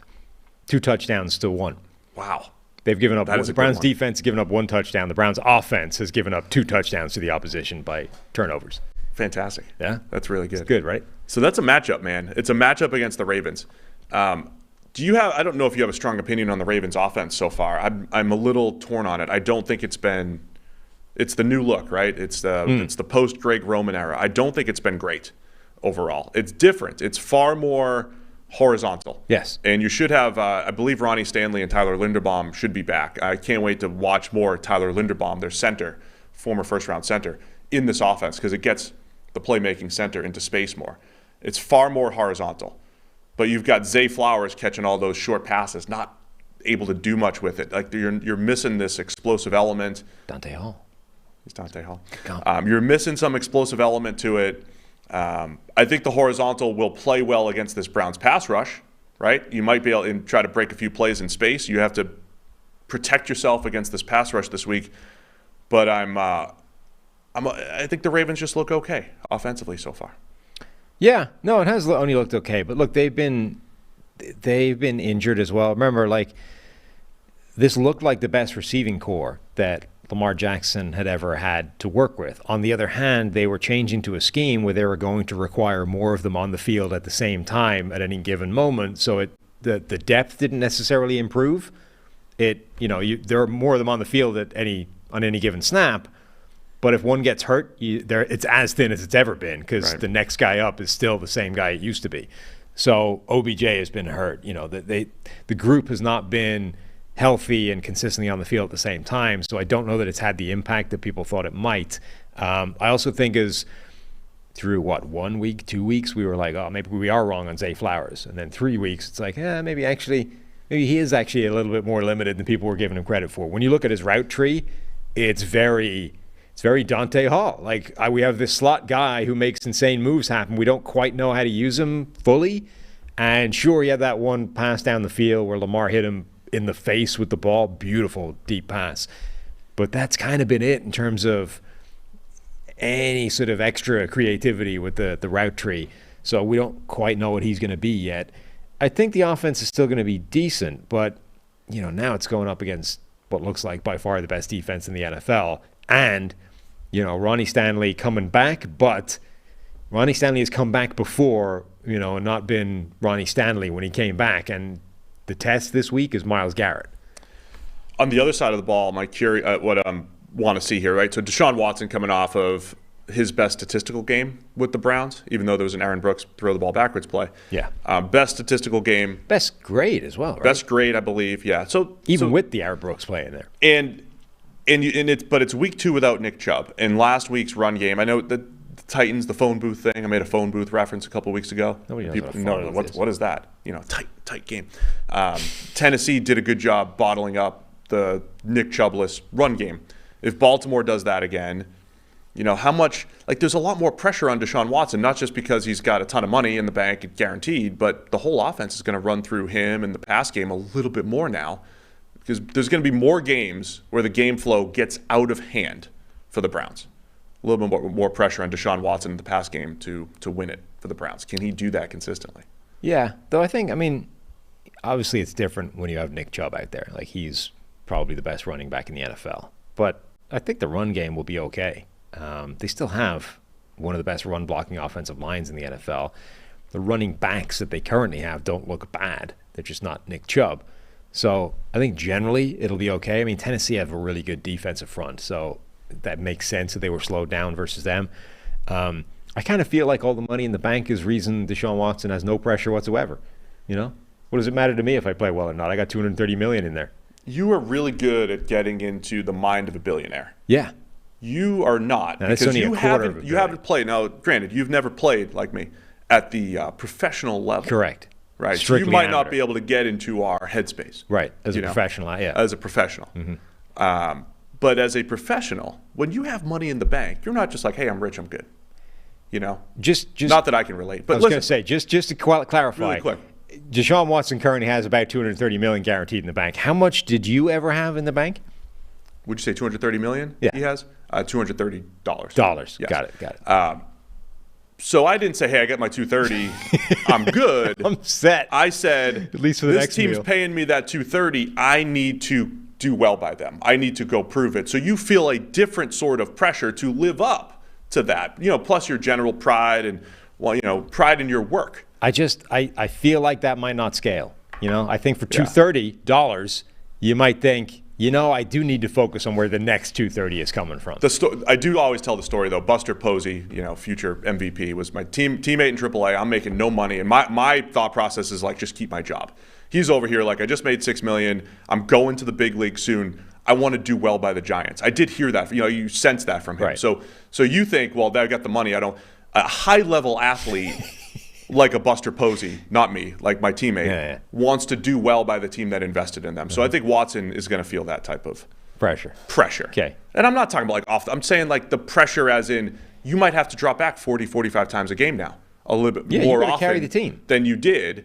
And we haven't seen him play well for an extended period of time. So he's got to start putting those games together where the game flow gets out of hand. Mm-hmm. Gosh, we're unbelievable at getting off track here. Do you know who leads the Baltimore Ravens in pressures this year? Odafe Oweh. No. What? Who? Jadeveon Clowney.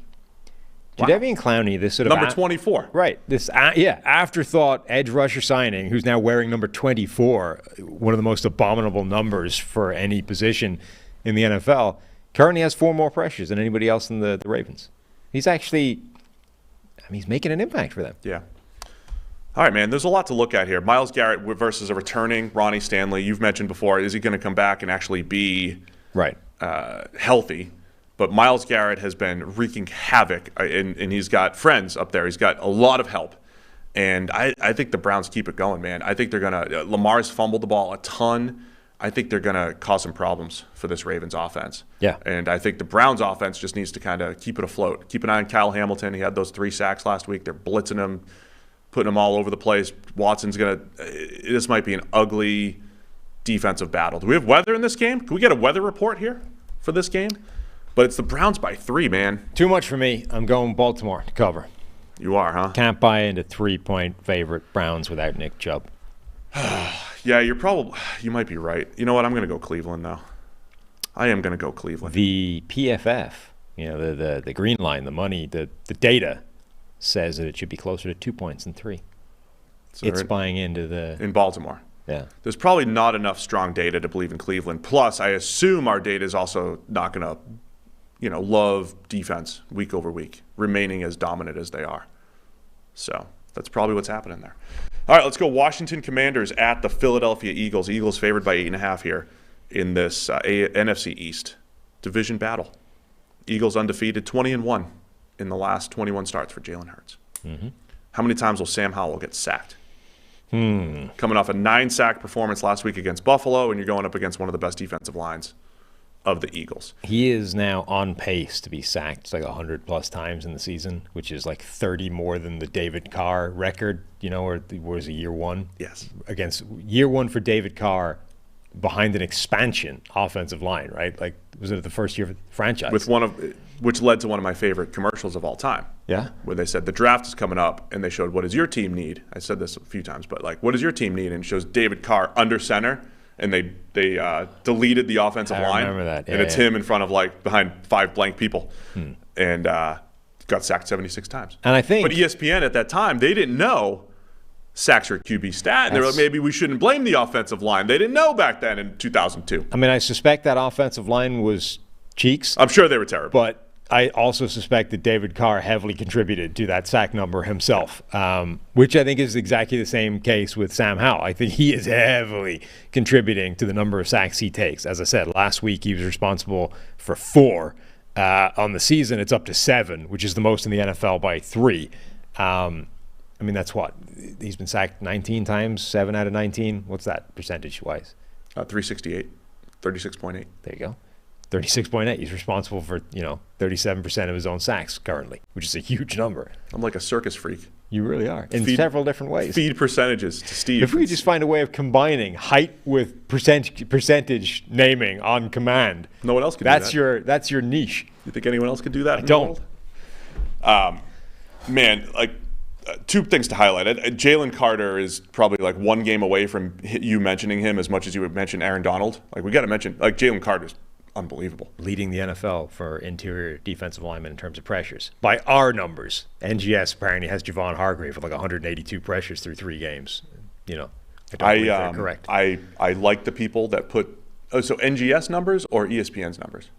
NGS. Yeah.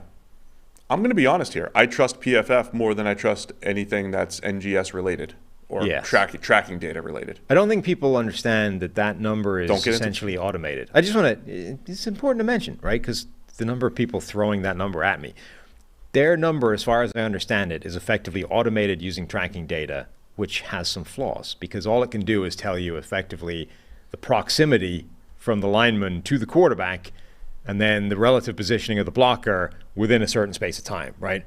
What it can't do is tell you, okay, but is the quarterback aware that that's happening? Because if he isn't, it's not pressure. Also, is the player like up on his feet or not? Because there's been a situation where a guy was on the floor at the time, not pressuring the quarterback, but it went down as a pressure. Now, if you're rolling toward the quarterback, slowly, I think that's okay. Yeah.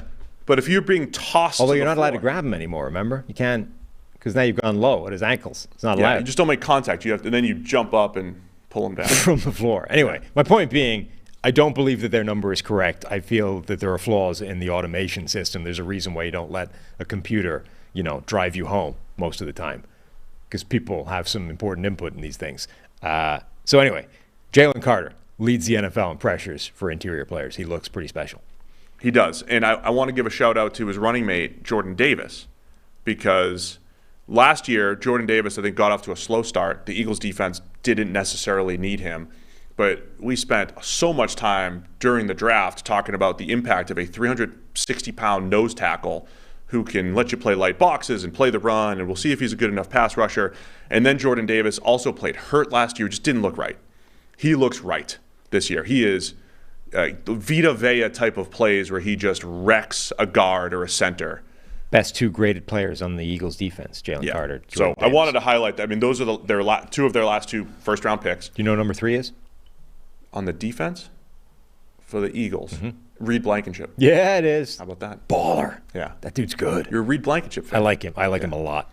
Anyway, so Jordan Davis has been, the draft analysis on Jordan Davis, the people that loved him and said this is a guy that will make an impact is making that impact right now. The Eagles are fascinating, though, too, because their offense hasn't hit their stride. They've had those games. Some of the blocking that they have up front for DeAndre Swift, I mean, that fits my, just get a fast running back, and if you have a good offensive line, he'll run fast through the big hole. That's what Philadelphia is doing right now. So the offensive line looks great. The run game is looking good. Haven't hit their stride with the pass game yet. I don't know if that's actually encouraging. I thought it looked closer against Tampa. It was better. It was definitely better. But you have first a drop time in the end zone from A.J. Brown. It's like they're not all firing on all cylinders. No, but for the first time, it looked a lot more like the Eagles than it had the first couple of weeks. And that was a game where apparently a bunch of the offense had the flu or whatever. Like they weren't, physically they weren't 100% going into that game. And yet that looked closest to the Philadelphia offense that we've seen so far. So I think similar to Jacksonville, I think that's probably a positive thing. We know that it's better than this. Eventually it'll, click itself back into form and be good. So, yeah, I mean, I think the Eagles they haven't looked quite like themselves, but it sort of feels a bit more like rust than anything else. I think this Eagles team is still going to be one of the best in the NFL. Just to give a little bit of love to the Commanders, I want to see their defensive line again. They got kind of shut down against Buffalo last week. Buffalo schemed it up pretty well to protect themselves. I think they'll have a chance to have some success to at least put some pressure on Jalen Hurts, force some turnovers. And then Sam Howell, watch, man. There's been a lot of positives, but yeah, if he doesn't cut down on the negative plays, I don't think it matters how well he throws the ball. No. He's thrown the ball well overall. Made some terrible decisions last week, but he's thrown the ball pretty well. Got to cut down on all those negative plays. Yeah, last week I think it was kind of a perfect storm of bad Sam Howell. I think that was all of his negative traits on maximum percentage. Took a ton of sacks that he shouldn't take, threw a bunch of balls into silly places that he shouldn't have done, and it all amounted to a disaster. The problem is, week 1 and week 2, they won the game. There was some success, but they were against teams that aren't good or don't look good. And then the first good team they played, they got stomped.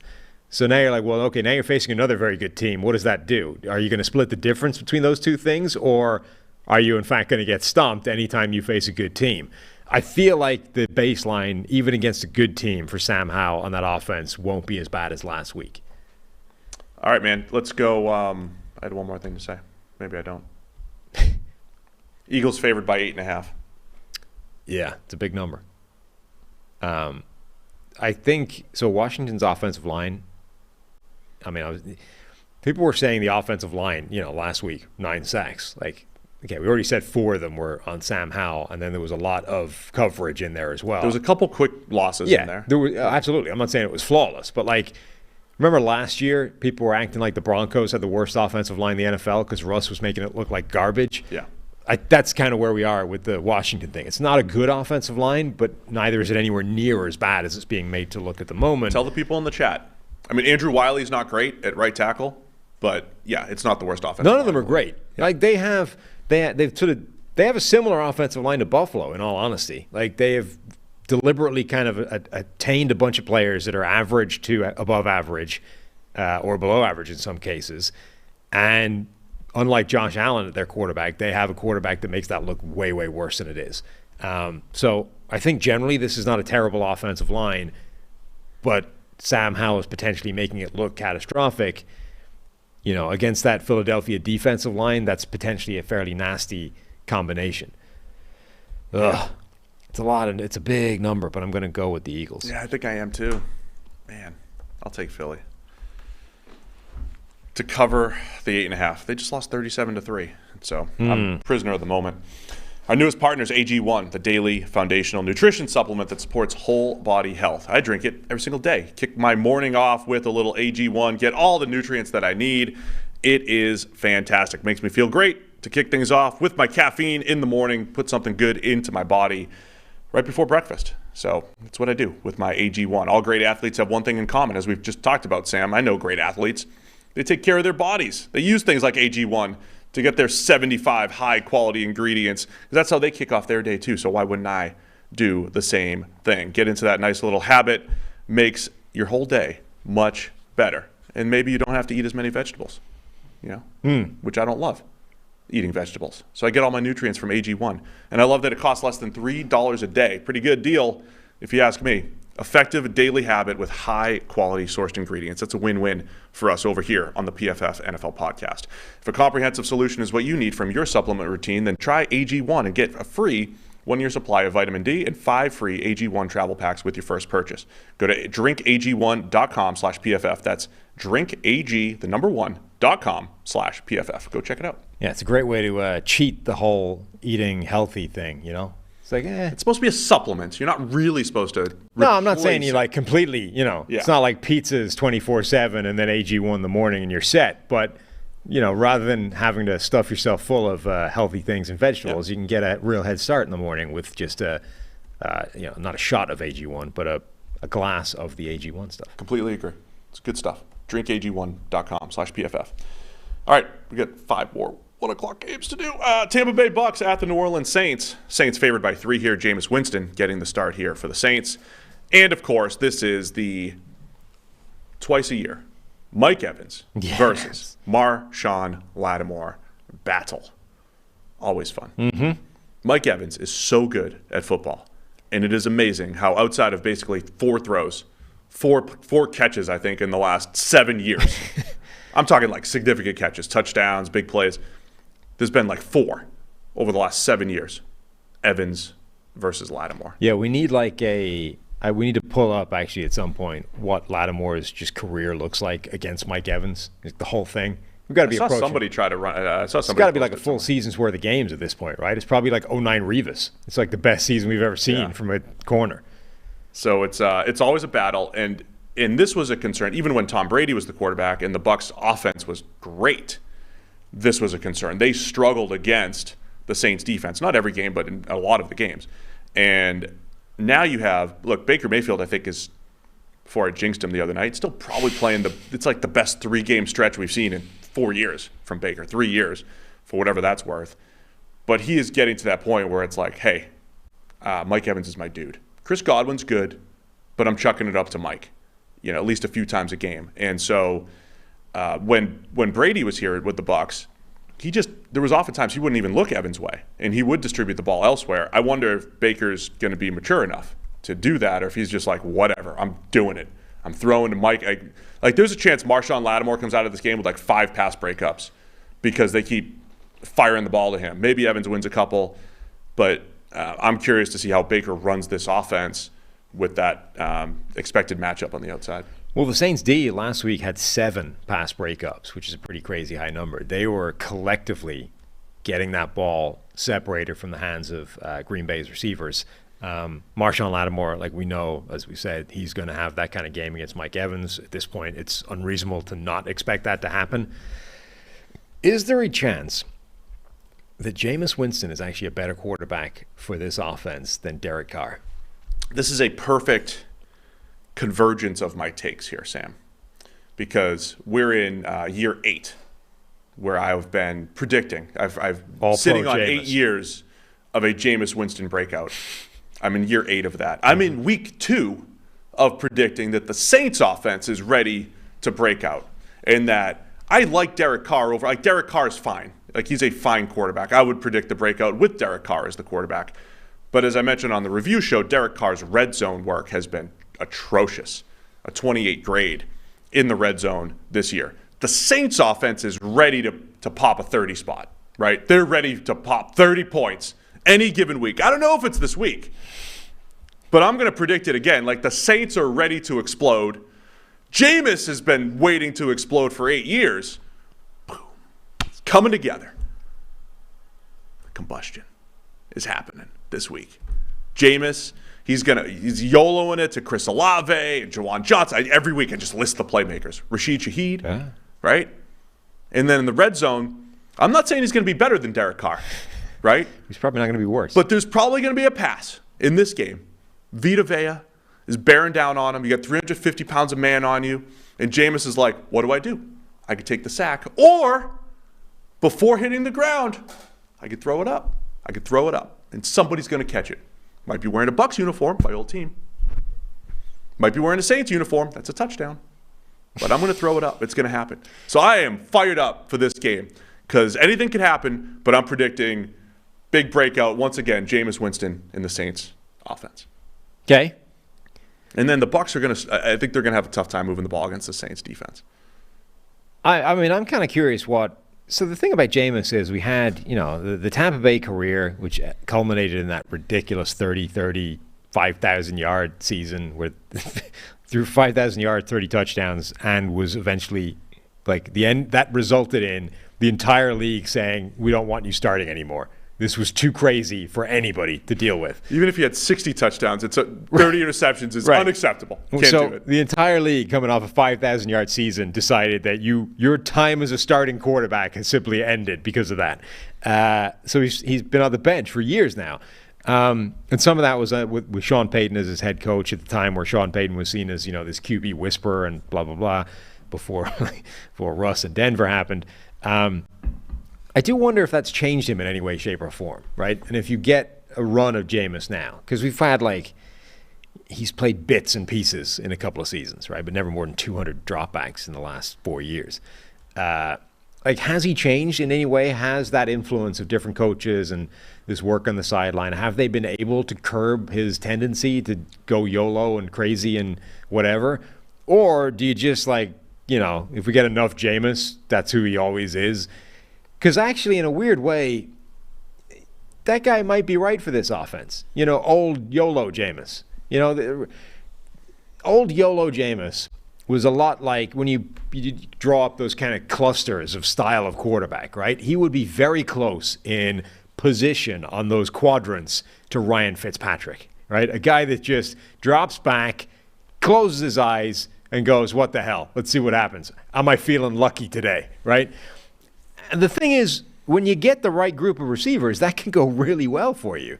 And it happened for Fitzpatrick a couple of times, right? With the Jets, when he had Brandon Marshall and Eric Decker as receivers. With the Bucs, when he had a good group of receivers, right? Absolutely. You had these runs where Ryan Fitzpatrick was playing out of his mind because that YOLO style was being rewarded by giving very good receivers the opportunity to make plays repeatedly.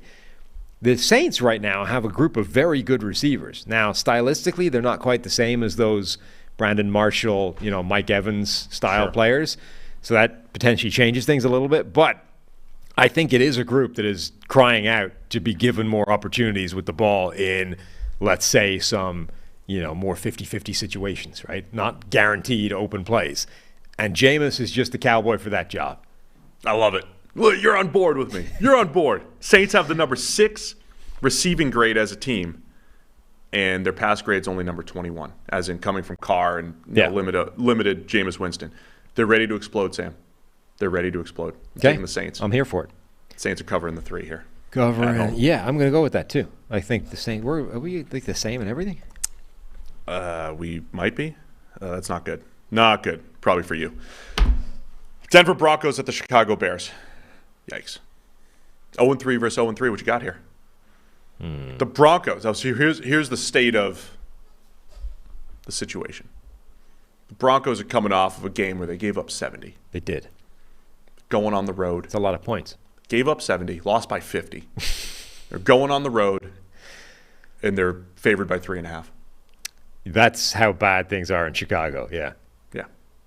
Just some perspective there. Uh-huh. There's also some propaganda going around. Yeah?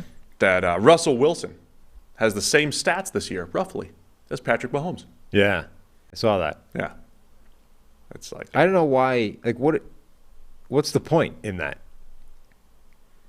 Like, you literally watch the games, and you know that one of Russell Wilson's touchdowns was a Hail Mary heave. But presumably and you know that Patrick Mahomes had a perfect pass dropped for a pick six. Like, if you just change 2 plays in 3 weeks, just change 2 plays in that tweet is no longer valid. And changing them to, like, the usual outcome. Yeah, change them to the expected outcome. Like, the Hail Mary should fall incomplete, and the catch should actually be caught and not a pick six. So, anyway, and plus there's advanced stats that say that's ridiculous. All that said, Russ is playing better. Yeah. And that's going, like, a little under the radar. Like, he played pretty well last week. I mean, it was that's all the thing. garbage time.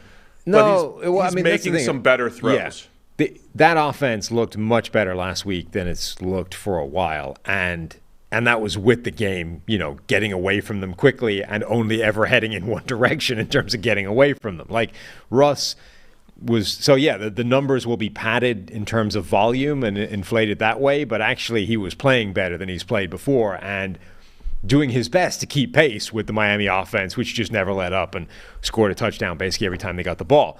Russ couldn't do that, and therefore the game got away from them, and they got hosed by 50. But the fact they put up 20 in the first place is, significant. Yeah, I mean, I do think that offense is okay. I think the defense is now under all kinds of pressure. Oh, my gosh, yes. That was embarrassing, like genuinely embarrassing for a defense that's supposed to be good. I mean, that has talent. That group was very good a year ago. It's now under new stewardship, and it got a 70 burger hung on them. And remember, maybe the most insulting part of that is they voluntarily chose not to take the record. It's like, nah, actually, we're just gonna run the ball and turn it over on downs and leave it, knowing, with everybody here knowing that it should have been the NFL record in terms of points given up, but wasn't, because we're benevolent like that. We're not going to stick the knife in one last time. They should not be that bad. No. They should not be that bad. I mean, it's difficult to be that bad. Okay, Miami's offense is amazing. We gave them all the flowers at the start. But that was an embarrassing performance by this Denver defense, and it has to be trying to make a point this week against what is a wretched Chicago offense. Yeah, so I don't expect the Broncos defense to be that bad. No. You've got to play the Chiefs twice in the next few weeks, and I don't think they'll be as bad as they were against Miami. But at some point, it did look like Miami deserves all the credit, and it also looked like Denver was just terrible. Like whether it was, I never say teams quit, but I mean there were some plays where they just nothing was good. Like, nobody was good on certain plays. The picture of 5 people falling over and all how many missed tackles were there in that game? 24 missed tackles by the Broncos, and gap control. Like, everything was bad. So I don't expect that level of extreme. They're professionals. You would think there'll just be some sense of pride where they'll play better this week. Quit is a word that triggers people a lot, but I think it's reasonable to say that there was a point in that game quite early on where they just wanted off the field. Yeah. They wanted out of that game and didn't want to show back up, and that didn't help matters in terms of points being put on the board. I don't want to look, we're up against it time-wise, but I don't want to shorten any Bears analysis, but I would suggest for Fields analysis in particular, go to yesterday's show. I don't think we're going to add more. I don't want to rehash everything. No. So Justin Fields analysis, go to yesterday's show. We talked with JT O'Sullivan, our opinions, his opinions. There's a lot of good stuff in there. One point we've collectively made over the last week or so is that Chicago's offense has done a very bad job of calling those designed runs for Justin Fields and, playing into his strengths, right? Against Kansas City, they did that more. They called several designed runs at the start of the game, but as the late Austin Gale pointed out on Twitter, rest in peace. I was talking to him last night from Beyond the Grave. I was talking to him last night and telling him you should go watch the tape, and he pointed out that on those design runs, they're just basic read options, right? And they're so basic that Kansas City essentially just dictated give every play, right? If you're going to run a basic zone read, we're just going to keep the guy that's being optioned. He's just going to play quarterback and make you hand it off right up the middle. They're playing give and they're playing the boot. Right, because both are dangerous. But that's the least dangerous thing that can happen is you handing the ball off up the middle on an inside zone play, right? So even when they're going back to this, well, let's try and give design carries for Justin Fields. Like they're doing it on such a basic level that the defense is not even vaguely stressed. They're just like, go nuts. Hand the ball off to the running back up the middle. So bottom line is the same for Chicago's offense. Everything stinks. It's bad across the board. Name a factor that plays into the success. It's bad. And now it's going up against the Denver defense that surely is going to be motivated to show that they are not the embarrassment that they were last week. Just going back to the Russ statistical analysis as well, it is pretty much all Marvin Mims, right? If you just take out Marvin Mims and throws to him, Russ is the same guy as last year. And we're not even having this conversation. 7 catches, 195 yards, 7.2 yards per route run, plus a kickoff return for a touchdown. Marvin Mims, 27 receiving snaps this season. So get him back out there, Broncos. I think Russ will have time to throw against this Bears poor pass rush, second worst in the league. So I like Denver to look better. We're going to just agree on everything. No, we just agreed on Baltimore, Cleveland. Yeah. Oh, and Indianapolis and the Rams. That's good. Okay. So we're not crazy. On total lockstep. Why is it? What's going on? My brain keeps typing in Dean instead of Den. Cool. Denver. Taking the Broncos to cover the 3.5 here on the road. Pittsburgh Steelers at the Houston Texans. Steelers favored by 3. They're suddenly 2-1 here against the Texans. 1-2 coming off of their first win against the Jags last week. C.J. Stroud setting all sorts of records. Only player in NFL history to have 900 yards and no picks through their first 3 games. Really? Yes. So Stroud, high volume passer so far, a couple times because they were playing catch up, but coming off his best game last week against Jacksonville and the Steelers, defense finding their stride, should be a fun little matchup. Yeah, I mean this I think will be interesting because it's a much better test for Stroud than last week and probably the week before as well. He's had 4 turnover-worthy plays this season so far, which have resulted in 0 interceptions. Now, 4 turnover-worthy plays for a guy that's dropped back 140 times is still a pretty low number. Like, I'm not saying that's a bad thing. I'm just saying that, 0 is a false number potentially there. But his grade has gotten better every single week as well. Like 55 against Baltimore is nothing at all to be, encouraged by. 65 is a lot better. 84 is very good. But now he goes up against Pittsburgh and okay, the Steelers have had their problems, but their defense, I think, is legit and enough to cause some problems, particularly, obviously, T.J. Watt. So, yeah, I mean, I think we get a much better look now at what Stroud can do against real teams, real defenses. But I like certainly what we saw from him last week, and that receiving core, I think, is actually pretty good. Yes. They definitely surprised me on offense. Good job, Bobby. Houston's looking good. PFF Bobby doing a nice job. Since Pittsburgh is the most anti-PFF city, particularly their media, who is just, yearning for the days of Steel Curtain and Terry Bradshaw throwing the ball for, 6 times a game. That's the end of it. We have PFF Bobby fighting the fight over here against Pittsburgh this weekend. I'm not biased. I don't care what happens here. I'm just saying it's an interesting dynamic. I will also say, if there's Pittsburgh media who absolutely doesn't watch this show. You're talking about one specific golf-attired looking jackass that tweeted something. There's a few. Okay. There's a bunch of them. Except my friends, Pony and Muller. Yeah. PM show. Those guys are great. Steelers use PFF as well. Just saying. Maybe more than you think. I got data. They might use PFF a little more than you think. Oh, you control or you have access to who's in there and how much and how often and where they're going. Like I know how many times Bill Belichick's logged into PFF Ultimate. I know. I have that information. Nice. Right? I know these things. I know which teams use it the most. Yeah.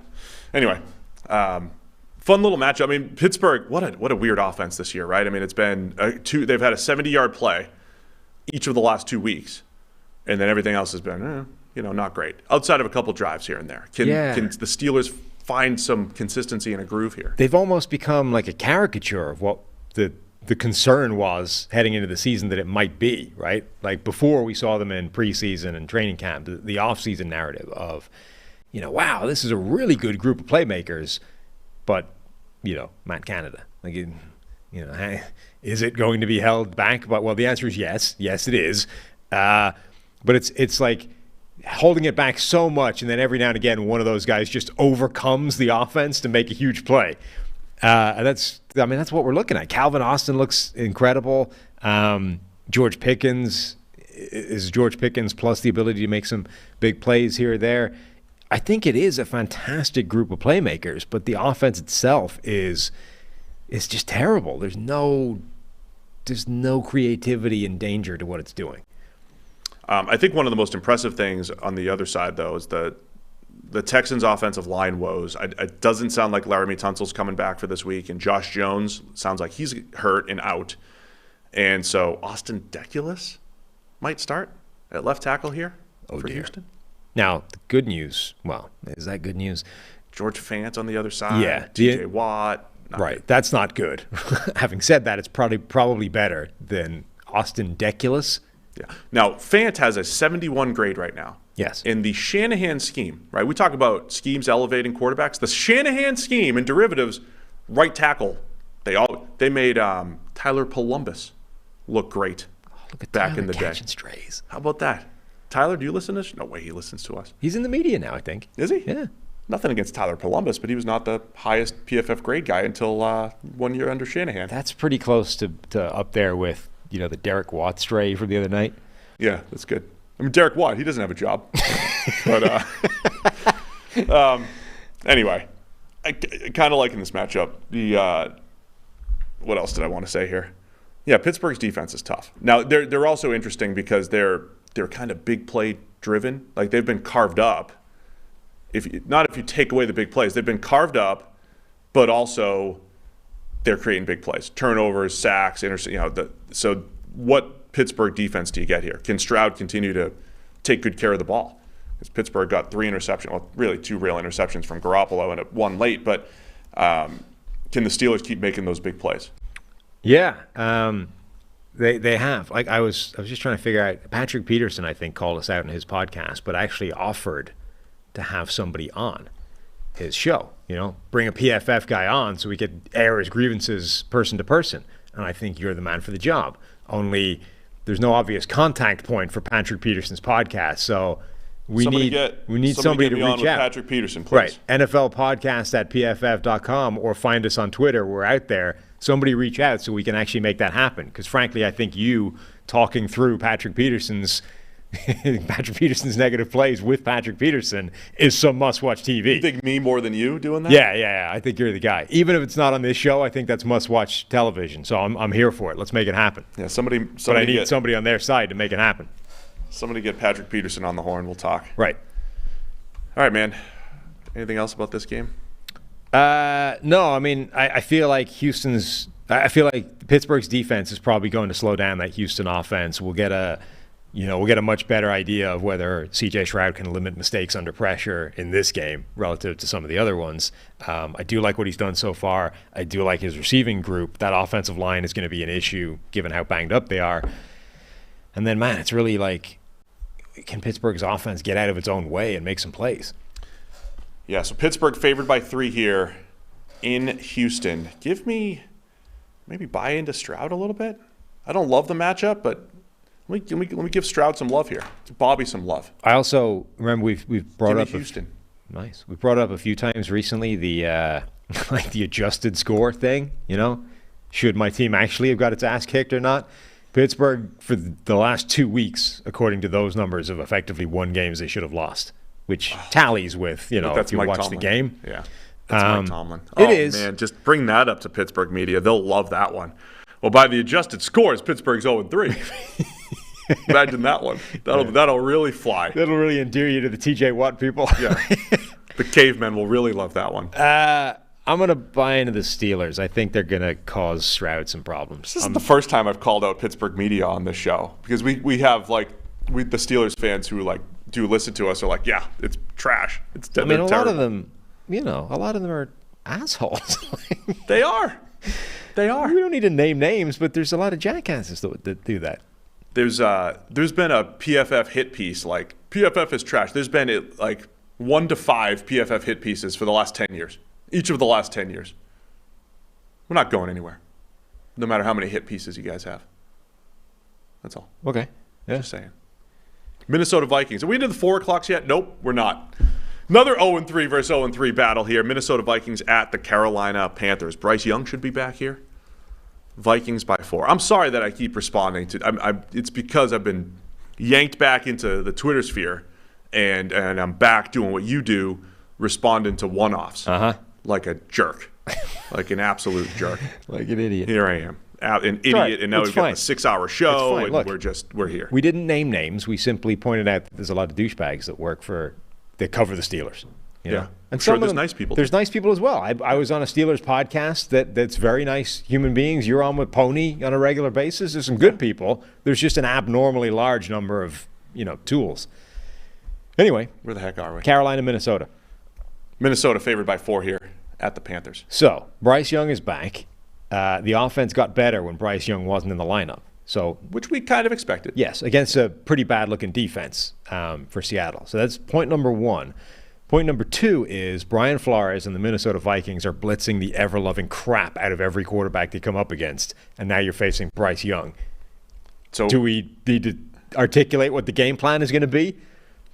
So here's some numbers to chew on here, Sam. To chew on. To chew on. To digest. The Vikings have blitzed by far more than anyone else in the league. Yes. We saw it last week. They're like 80-something% of the time.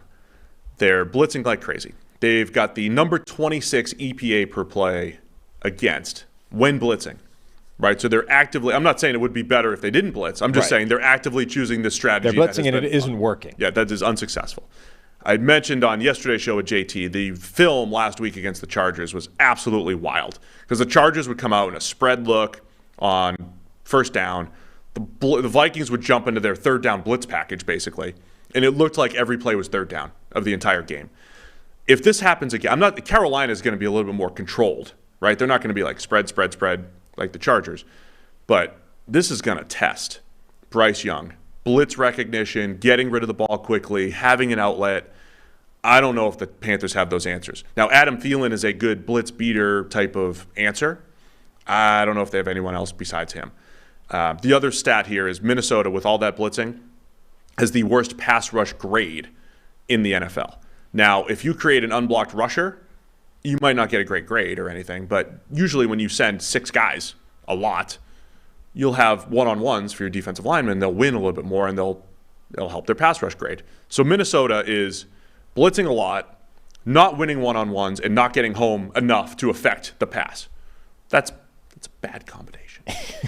All that said, the Panthers' offensive line has been horrendous. Yeah. Battling injuries, and this could be the week where Minnesota actually has some success, whether they decide to blitz or not. So that's the thing. It's the extremely resistible force against the extremely movable object, right? Pillow fight. Yeah. It's a pillow fight up front.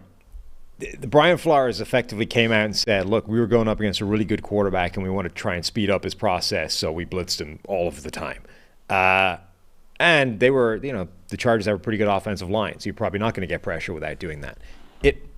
It's crazy, but it might not have been the worst call. Like, it might be the best they could do, right? We're going to get gashed anyway. You might as well go down swinging, is effectively the thought process. But against Carolina, they're on pace to give up more pressures in a season as an offensive line than any team we've ever seen in 15, 16, however many years we've been doing this, right? Like some 300-plus pressures over a year. So this might be one of the only teams in the NFL where the Vikings can look at this and say, we might actually get pressure with 4, We might not need to blitz. Bryce Young has actually not been blitzed a lot at all this year. 17% of his dropbacks. Crazy small sample size because only 2 games for him. And he's done reasonably well against that blitz. I wonder if this is actually the game where the answer is not blitzing. The answer is actually sit back, rush 4, flood the zones with defenders, and make Bryce Young find something that he hasn't been able to find so far in the NFL. I actually think it looks like it might be an error based off very limited bits of information to do what you've done the last 3 weeks and go nuts. look, Brian Flores loves to blitz regardless, but I wonder how much Marcus Davenport has, what he played, 3 snaps?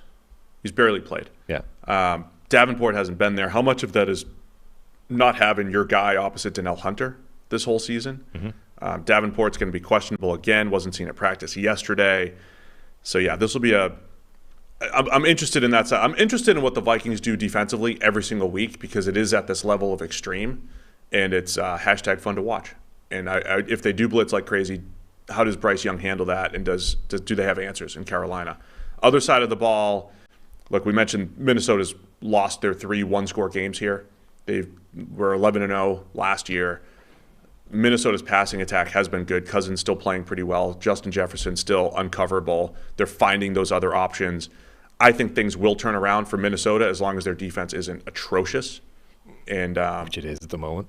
It is, but I think they'll have far more success against the Panthers this week. So I'll take the Vikings are favored by 4 for a reason, but I'll take them to cover even on the road here. It would be funny if they went from 11 straight one-score victories to 11 straight one-score defeats. It just ends up at 500? Right. At exactly 500. We regress to the mean by very unusual methodology. That'd be pretty extreme. That'd be a win for the nerds. A win for the nerds. Told you so. All right. Carolina, 4-point underdogs at home against a team that's 0-3. Ugh. Did you take Minnesota last week? I think you're always wrong about Minnesota. I think that's probably true. Do the right thing. I don't even know what the right thing is in this game. Whoever's going to cover. I think there's a game plan for the Vikings to stop Carolina's offense. I'm just not convinced they'll employ it. They'll keep blitzing and Bryson will carve them up. Yeah. Like, damn it. Okay, if that's my logic, then I have to go Carolina. That's the wrong thing. Minnesota's going to cover the 4 in this one. Las Vegas Raiders at the Los Angeles Chargers. Chargers favored by 5.5. We're finally into the slate of 3 4:00 games in that window. Good news is that shouldn't take long. Was this did the Raiders win? Yeah, they're 1-2. 1-2 versus 1-2 here. We're buying the Chargers. They back, baby. They back. I mean, it's classic Chargers that they finally look a bit more like the team that they were supposed to be, and in the process lose Mike Williams to an ACL. Mike Williams hurt again. Yeah, brutal. So ACL tear, he's out for the season. Does this become Josh Palmer? See more Quentin Johnston? What are we looking at here? I am assuming that Josh Palmer becomes, the next guy in that offense. I think based off, what we're seeing so far, he has a much better chance of being a heavily involved part of the offense than Quentin Johnston does. Maybe over the year, which is what we're talking about now with an ACL, that will change. But right now, I think this is a Josh Palmer bump more than a Quentin Johnston bump. Again, I want to direct people, because we won't spend a ton of time just breaking down, say, Justin Herbert or whatever in this, but direct people to yesterday's podcast. We had an excellent discussion with JT O'Sullivan about Justin Herbert, some of the stuff he saw specifically in that Minnesota game, but some high-level discussion about Herbert, his strengths and weaknesses, and where he can improve. Always fascinated to see the Kellen Moore offense, right? It's gone from they were chucking it downfield in week 1, running the ball like crazy, and then they come out last week, as I mentioned earlier, spread. There's no Austin Eckler in there, and they were just a pass-first offense, and Herbert drops back 47 times, and they hardly ran the ball. It is interesting to me that they're going to do that on a week-to-week basis, kind of play the game plan a little bit based off their opponent. So I think with the Raiders, their pass rush has been a little bit better than I expected, even beyond Max Crosby, but it's not great overall. And I think there's definitely some mismatches, even without Mike Williams, some mismatches to be had against that secondary. So wouldn't be surprised to see another pass-heavy attack here for the Chargers. Yeah, I think that's true. I mean, I think that's probably what they're going to be generally this season. I think they are going to lean into that, and I like that part of their offense. We talked about the last game, how telegraphed that Raiders offense was, that it's just Devontae Adams and not much else. Devontae is already seeming pretty pissed off with how things are going there, which is not a great sign for how that's going to unfold over the course of the year. If Aaron Rodgers was healthy, you'd have all those trade rumors, like have Devontae and Garrett Wilson in New York or something. Not that could even be possible. Instead, everybody's going through misery.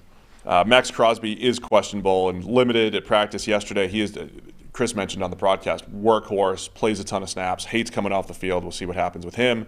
Jimmy Garoppolo also in concussion protocol. I haven't seen an update on his expected, whether or not he's expected to play, but that ends up becoming like a 50-50 proposition usually if you're in concussion protocol by Wednesday. Is that right?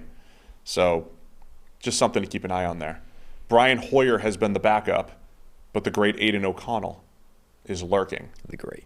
Yes. I'd rather see Aiden O'Connell. Oh, absolutely. Given that preseason.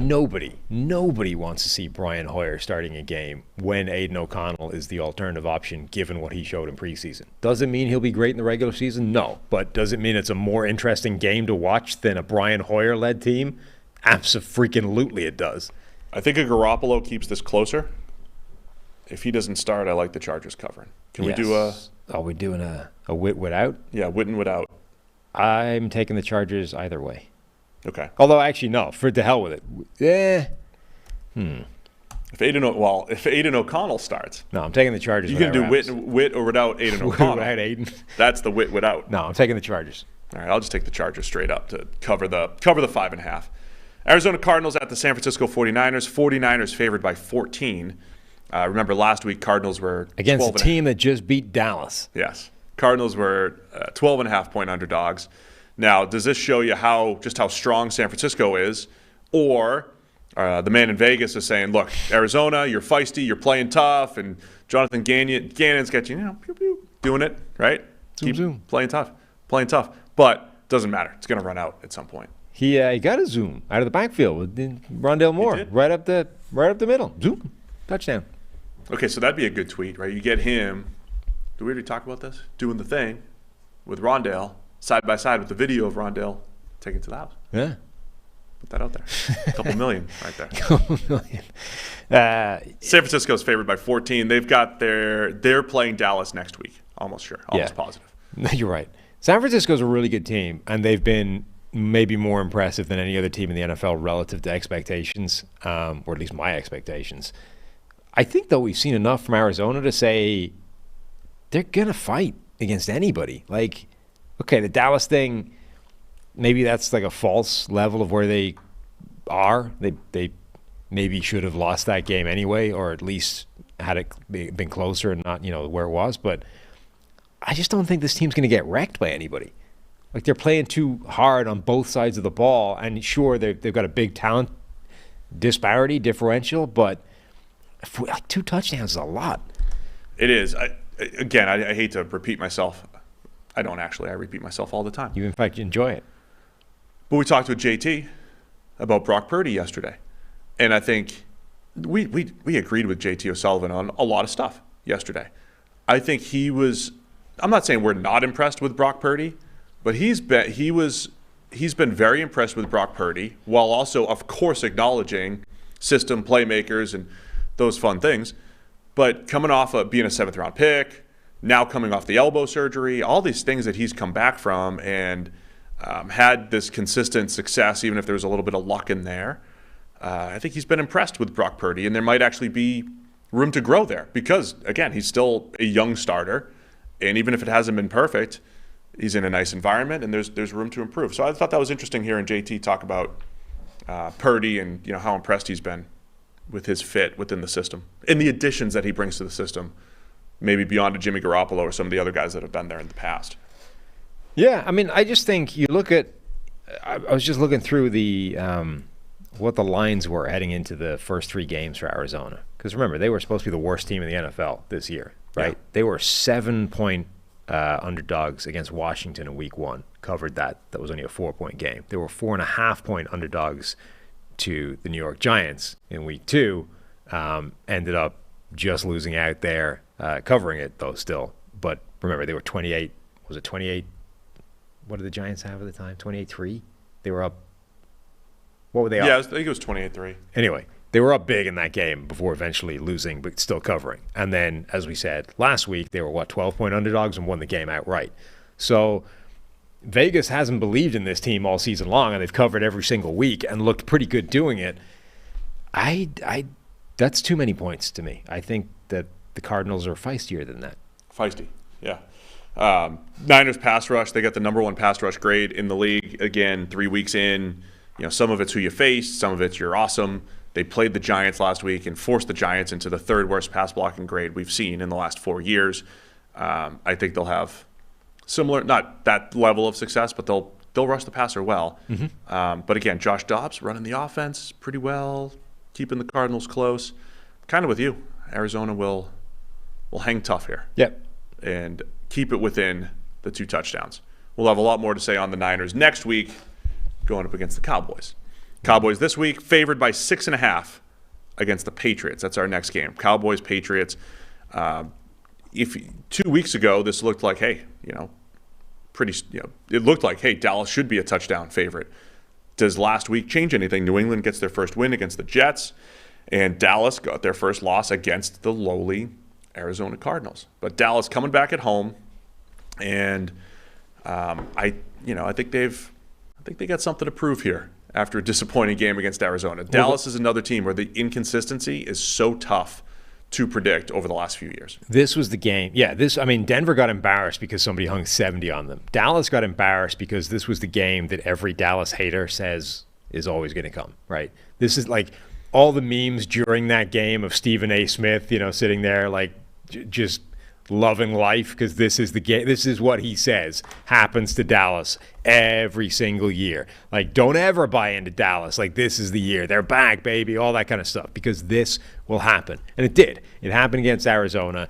So for a very different reason, they were very much embarrassed last week.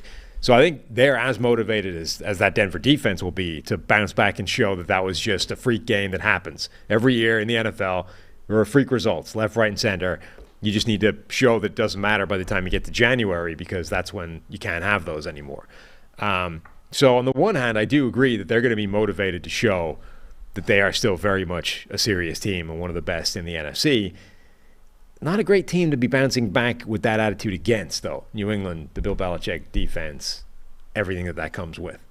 I'd like to look back at a little bit of history and when disappointing games occurred, how teams did. Right. After what is that. the backlash like? Yeah.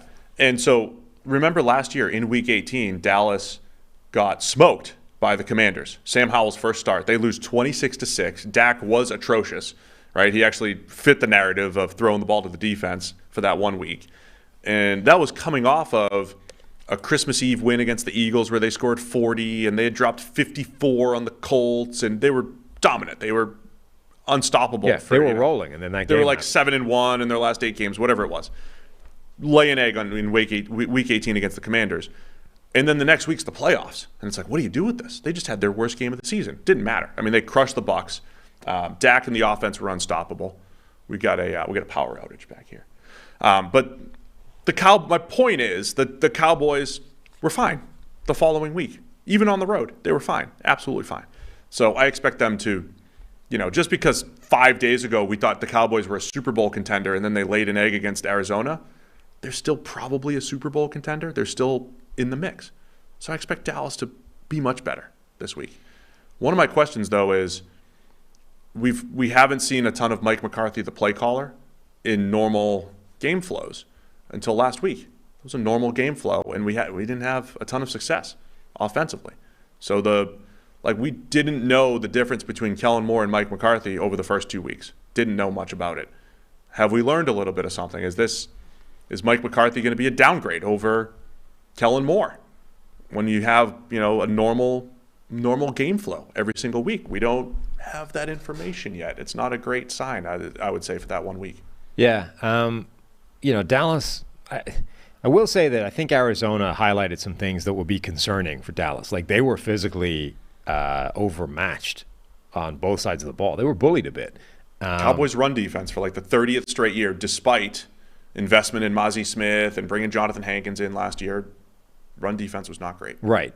On offense, they've got that offensive line. I think is still capable of being a very good unit. They've got 3 of the better graded offensive linemen in the NFL: Tyler Smith, Zach Martin, Tyron Smith. I don't know if they've played a game. All 3 of them have not played together. 3 backups on the line last week. All 3 of those guys have not played at the same time this season, right? So the offensive line hasn't been where it should be.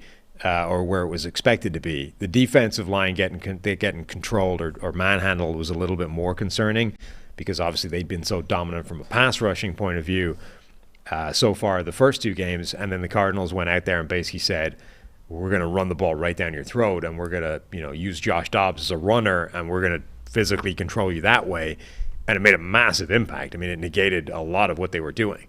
So that, I think, is reasonably concerning for them going into a game against New England, who it's not like the Patriots are not going to pick up on things like that on a short week. It feels like this Patriots team, though, is not as equipped. No, they don't have the offensive line that right? they had in the past. In past years, they would have. I mean, they've had one of the worst run blocking units in the league this year. They were much better last week. And then just running back generally. This is the Zeke revenge game, of course, as well. Zeke did have a nice game last week against the Jets. Ramondre Stevenson's been a little disappointing so far this year. Theoretically, the Patriots would attack that weakness and say, look, we're going to run the ball on the Cowboys. I think what realistically will happen, in the Dome, it'll be another quick-hitting passing attack, spread to run, and New England's got to hit some of the shot plays that they take down the field. They have not been an explosive team, but they've been a pretty good dink and dunk underneath passing type of team. That'll help mitigate the Cowboys' pass rush. I don't know if it's enough, though. I just don't know if it's enough. Right. I'm excited to watch Christian Gonzalez, who's been doing very well over the first few weeks. Now he's potentially going up against CeeDee Lamb with a viable quarterback, which is a different dynamic than facing the Jets and no quarterback. So Gonzalez has been great. Just a fascinating matchup this week with a guy like CeeDee Lamb or whoever he ends up covering in that Dallas offense. But that's one I think it's worth watching on a one-on-one level. Gonzalez has been absolutely fantastic. I think New England's defense is tough. I think it'll be low-scoring game. I think it'll be a battle here. See what happens with Dak Prescott here, because our biggest criticism of Dak is he's not an offense elevator. And just like, hey, every quarterback deals with offensive line injuries and receiver injuries, is Dak a little bit more dependent on those things? When you give him the full supporting cast, he is great. When you don't, not as good. He's still answering those questions for us. But I think Dallas, they bounce back. I don't know, 6.5 feels like a lot. I think New England will keep it close, but I like Dallas to win this one. Yeah, I am picking the Patriots to cover that. I'm going to do the same. It should be a good game. I think they might be 0-3 against the spread so far this season, though. New England? Yeah. Did they? Well, no, they covered last week. Covered last week. Because the safety. 1-2. Right, 1-2. Yeah. All right, 2 more games here. Sunday Night Football, Kansas City Chiefs at the New York Jets. Another one of those supposed Patrick Mahomes versus Aaron Rodgers matchups. It's the 3rd time it did not happen. We were supposed to get it, and then for the 3rd time. 4 snaps in. We got Matt Moore, Aaron Rodgers. We got Patrick Mahomes, Jordan Love. And now we got Patrick Mahomes, Zach Wilson instead of Mahomes, Rodgers. Great. So Chiefs and Jets. Chiefs favored by 9.5 on the road against the Jets. You know that Chris and the whole NBC crew were high-fiving when they got this game back in April or May or whenever the schedule came out. Well, they're high-fiving now for a different reason. Apparently Taylor Swift's going to be there. Taylor Swift might help the ratings a bit. The flagging ratings of Sunday Night Football just crushes everything. Yes, I know, year. which are already incredible. The Swifties are going to tune in. Mm-hmm. So, look, I think when the Chiefs have the ball, their matchup with the Jets pass rush. That's interesting. Yeah, it is. You're really only watching compelling. this game for one side of the ball. Yeah. Like the score will be whatever the score ends up being, but Kansas City's offense against the Jets' defense is going to be fun to watch. If you're rooting for a competitive game, it's like, all right, how much can the Jets baby Zach Wilson, keep him from not turning it over? Can they run it at all? But let's talk Chiefs offense and Jets defense. The Chiefs have played the Lions, Jaguars, and Bears. And I think the Chiefs have one of the best offensive lines, especially from a pass pro standpoint. The Lions pass rush was Hutchinson pretty much. The Jags have the number 2 worst pass rush grade. And the Bears, I don't know where the Bears rank, but they're in the bottom 3, and they might be worse than Jacksonville, right? This will be the first time the Chiefs are actually challenged up front from a pass protection standpoint. So I'm interested in that. And, of course, with Sauce Gardner and DJ Reed and some players on the back end, the Jets' defense can at least kind of keep it close here. Yeah, that's a really good pass rush they have, and they're going up against the offense that hasn't seen that yet this season. The other thing is now that Juwan Taylor is being potentially victimized by officials to make a point, like, they've taken him out of the game for the last 2 games in a row because this is getting out of control. Like, if they have to do that test again, it. They were trying to test it.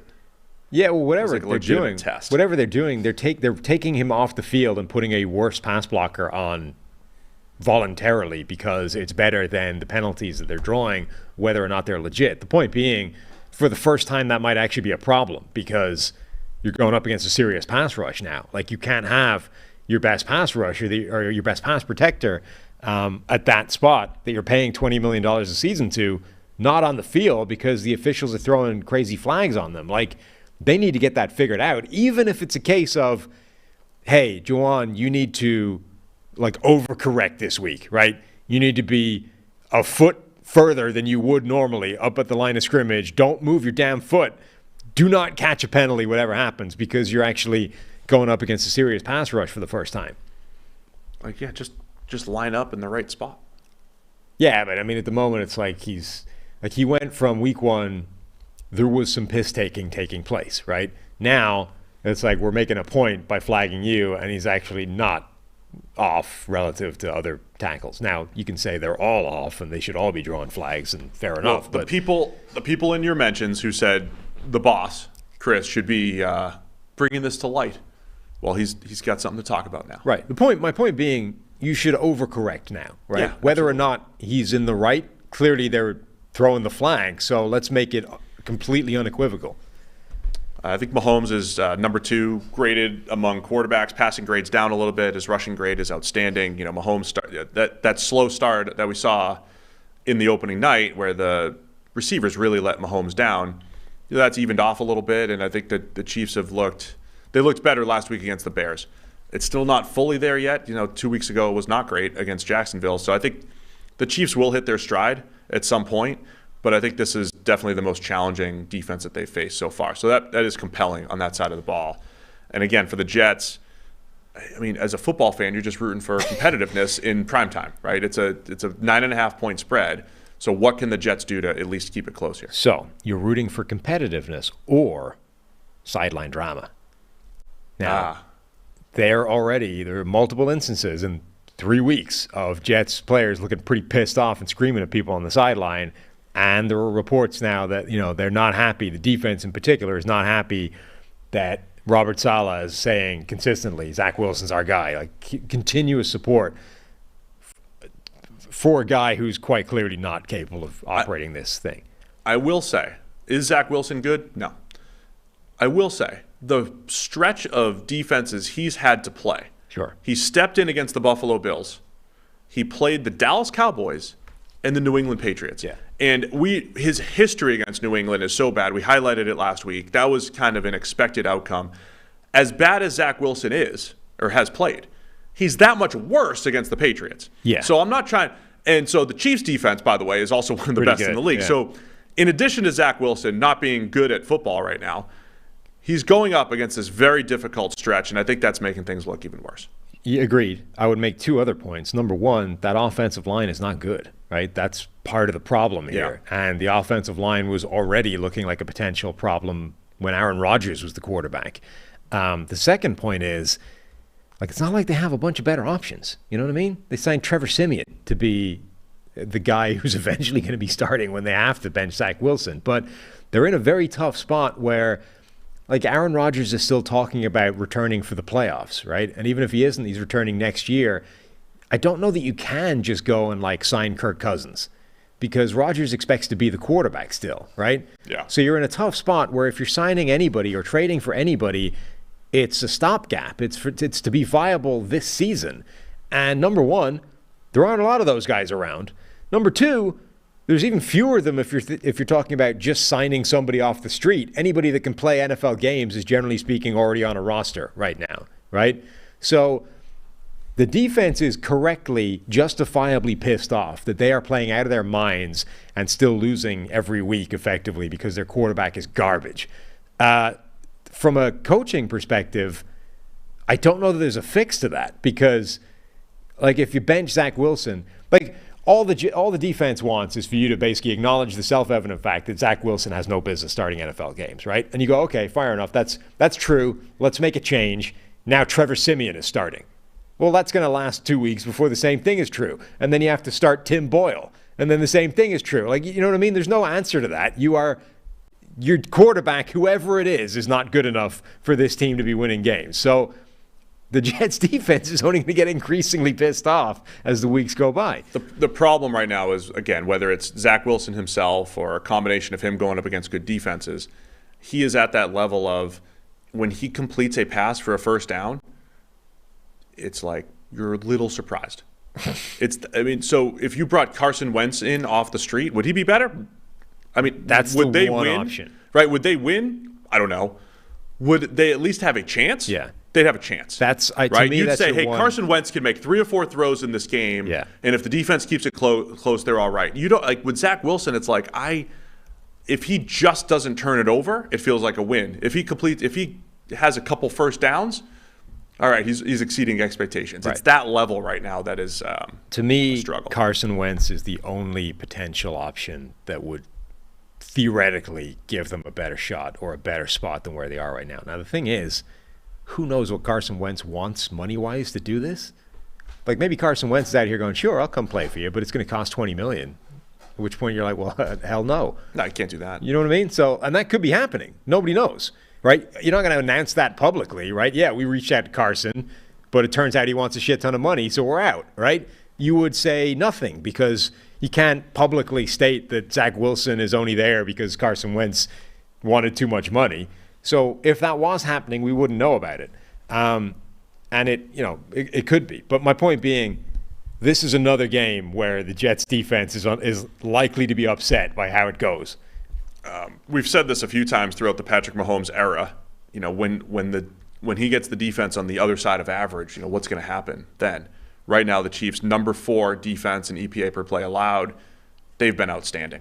Again, who they played, but they played well against the Lions, played well against the Jags, got a little help from Jags receivers, dominated the Bears last week for whatever that's worth, but the Chiefs' defense looking much better than they have in recent years. So, man, I know I take the favorites a lot, but I think the Chiefs cover. It's a lot of points. The 9.5, even on the road. I'm picking the Chiefs too. We still have a game to go. One game to go. Seahawks and Giants, Monday Night Football. Giants. Is this right? It's in New York. Giants favored by 1 here on Monday Night Football. We should get Andrew Thomas back at left tackle. Seattle coming off of 2 straight wins here. They're up to 2-1. Geno Smith with a couple nice games back-to-back. And the Giants, as I mentioned way back earlier in the show, coming off a game where they had the 3rd worst pass blocking grade that we've seen over the last 4 years, last week against the Niners. Yeah, Andrew Thomas will make a big difference, but he is but one man. And that offensive line's problems run deeper than that. But it's an important step. It's another one. So this will be probably the best 2-game stretch for Seattle's defense as far as having success up front, because they had Carolina last week.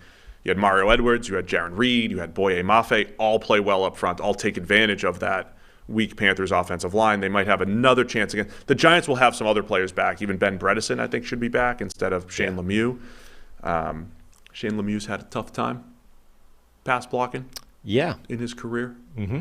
The PFF grades have not been kind. What is his career pass blocking grade? It's got to be awful. Oh, gosh. He's just got like multiple single digits. Every season of his career that he's played more than 17 snaps, he has a pass blocking grade of 16.9 or worse. Yeah. That's not great. Yeah, I was with my brother-in-law the other day. He's used to D3 football player. Doesn't pay a ton of attention. I was like, watch the left guard. I was like, just watch this. And next play, it was like, boom, 0.8 seconds. Yeah. Poor Shane. But I don't think, so that was part of the rough week. Yeah. So the Giants' offensive line just needs to get back to, like, can it be even vaguely viable? Forget creep back toward average, creep back towards just not being an absolute total train wreck in a single game.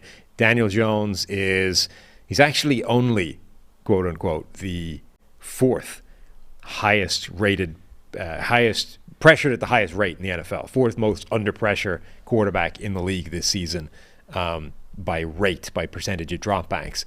But when it's been bad, it's been completely non-viable, like does not function, absolute disaster. if they can just get, and they're going up against a pretty bad pass rush in Seattle, if that number could just be 35%, the offense can work, and then we can see what we're dealing with. Yeah. If it's at 45, 40, 50 plus, it just can't really function in those circumstances.